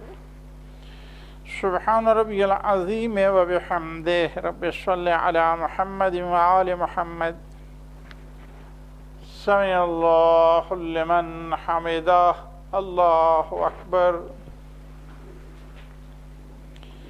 سبحان الله سبحان الله سبحان ربي الأعلى وبحمده. رب صل على محمد وآل محمد. الله أكبر. أستغفر الله ربي وأتوب إليه. الله أكبر. سبحان الله سبحان الله سبحان ربي الأعلى وبحمده. رب صل على محمد وآل محمد. الله أكبر. الحمد لله. أشهد أن لا إله إلا الله وحده لا شريك له وأشهد أن محمدا عبده ورسوله. اللهم صل على محمد وآل محمد. بحول الله وقوته. سبحان الله والحمد لله ولا إله إلا الله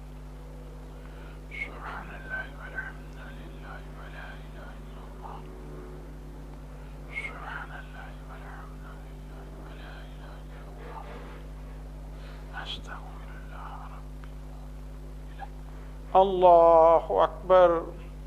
Subhana Rabbiyal Azim wa bihamdih. Rabbi salli ala Muhammadin wa ali Muhammad. Sami Allahu liman hamidah. Allahu Akbar. Subhanallah, Subhanallah, Subhana Rabbiyal A'la wa bihamdih. Rabbi salli ala Muhammadin wa ali Muhammad. Allahu Akbar. Astaghfirullah Rabbi wa atubu ilayh. Allahu Akbar. Subhanallah, Subhanallah, Subhana Rabbiyal A'la wa bihamdih. Rabbi salli ala Muhammadin wa ali Muhammad. Allahu Akbar. Bihawlillah wa quwwat.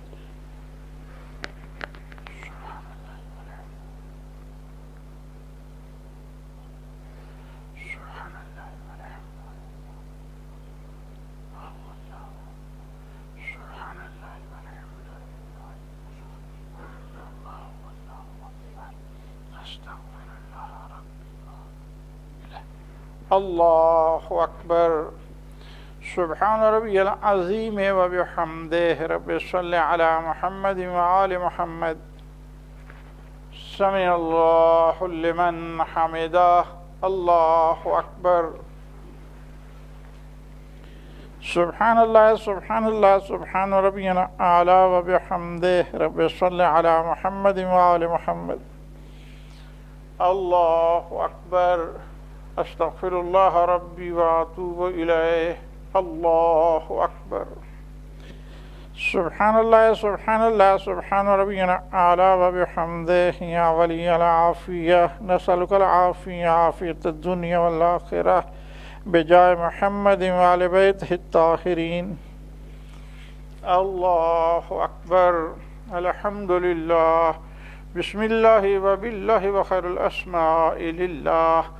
أشهد أن لا إله إلا الله وحده لا شريك له وأشهد أن محمدا عبده ورسوله اللهم صل على محمد وآل محمد السلام عليك أيها النبي ورحمة الله وبركاته السلام علينا وعلى عباد الله الصالحين السلام عليكم ورحمة الله وبركاته الله أكبر الله أكبر الله أكبر لا إله إلا الله اللهم صل على محمد اللهم صل على محمد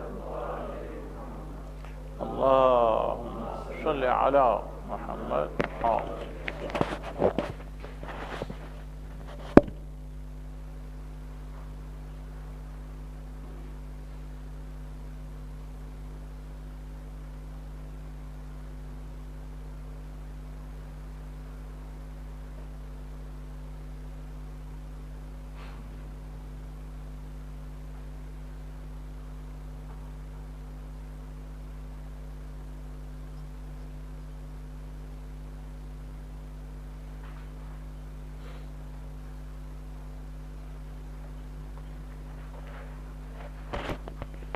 اللهم صل على محمد وآل محمد بسم الله الرحمن الرحيم اللهم إني أعوذ بك من نفس لا تشبع ومن قلب لا يخشع ومن علم لا ينفع ومن صلاة لا ترفع ومن دعاء لا يسمع اللهم إني أسألك اليسر بعد العسر والفرج بعد القرب والرخاء بعد الشدة اللهم ما بنا من نعمة فمنك لا إله إلا أنت أستغفرك وأتوب إليك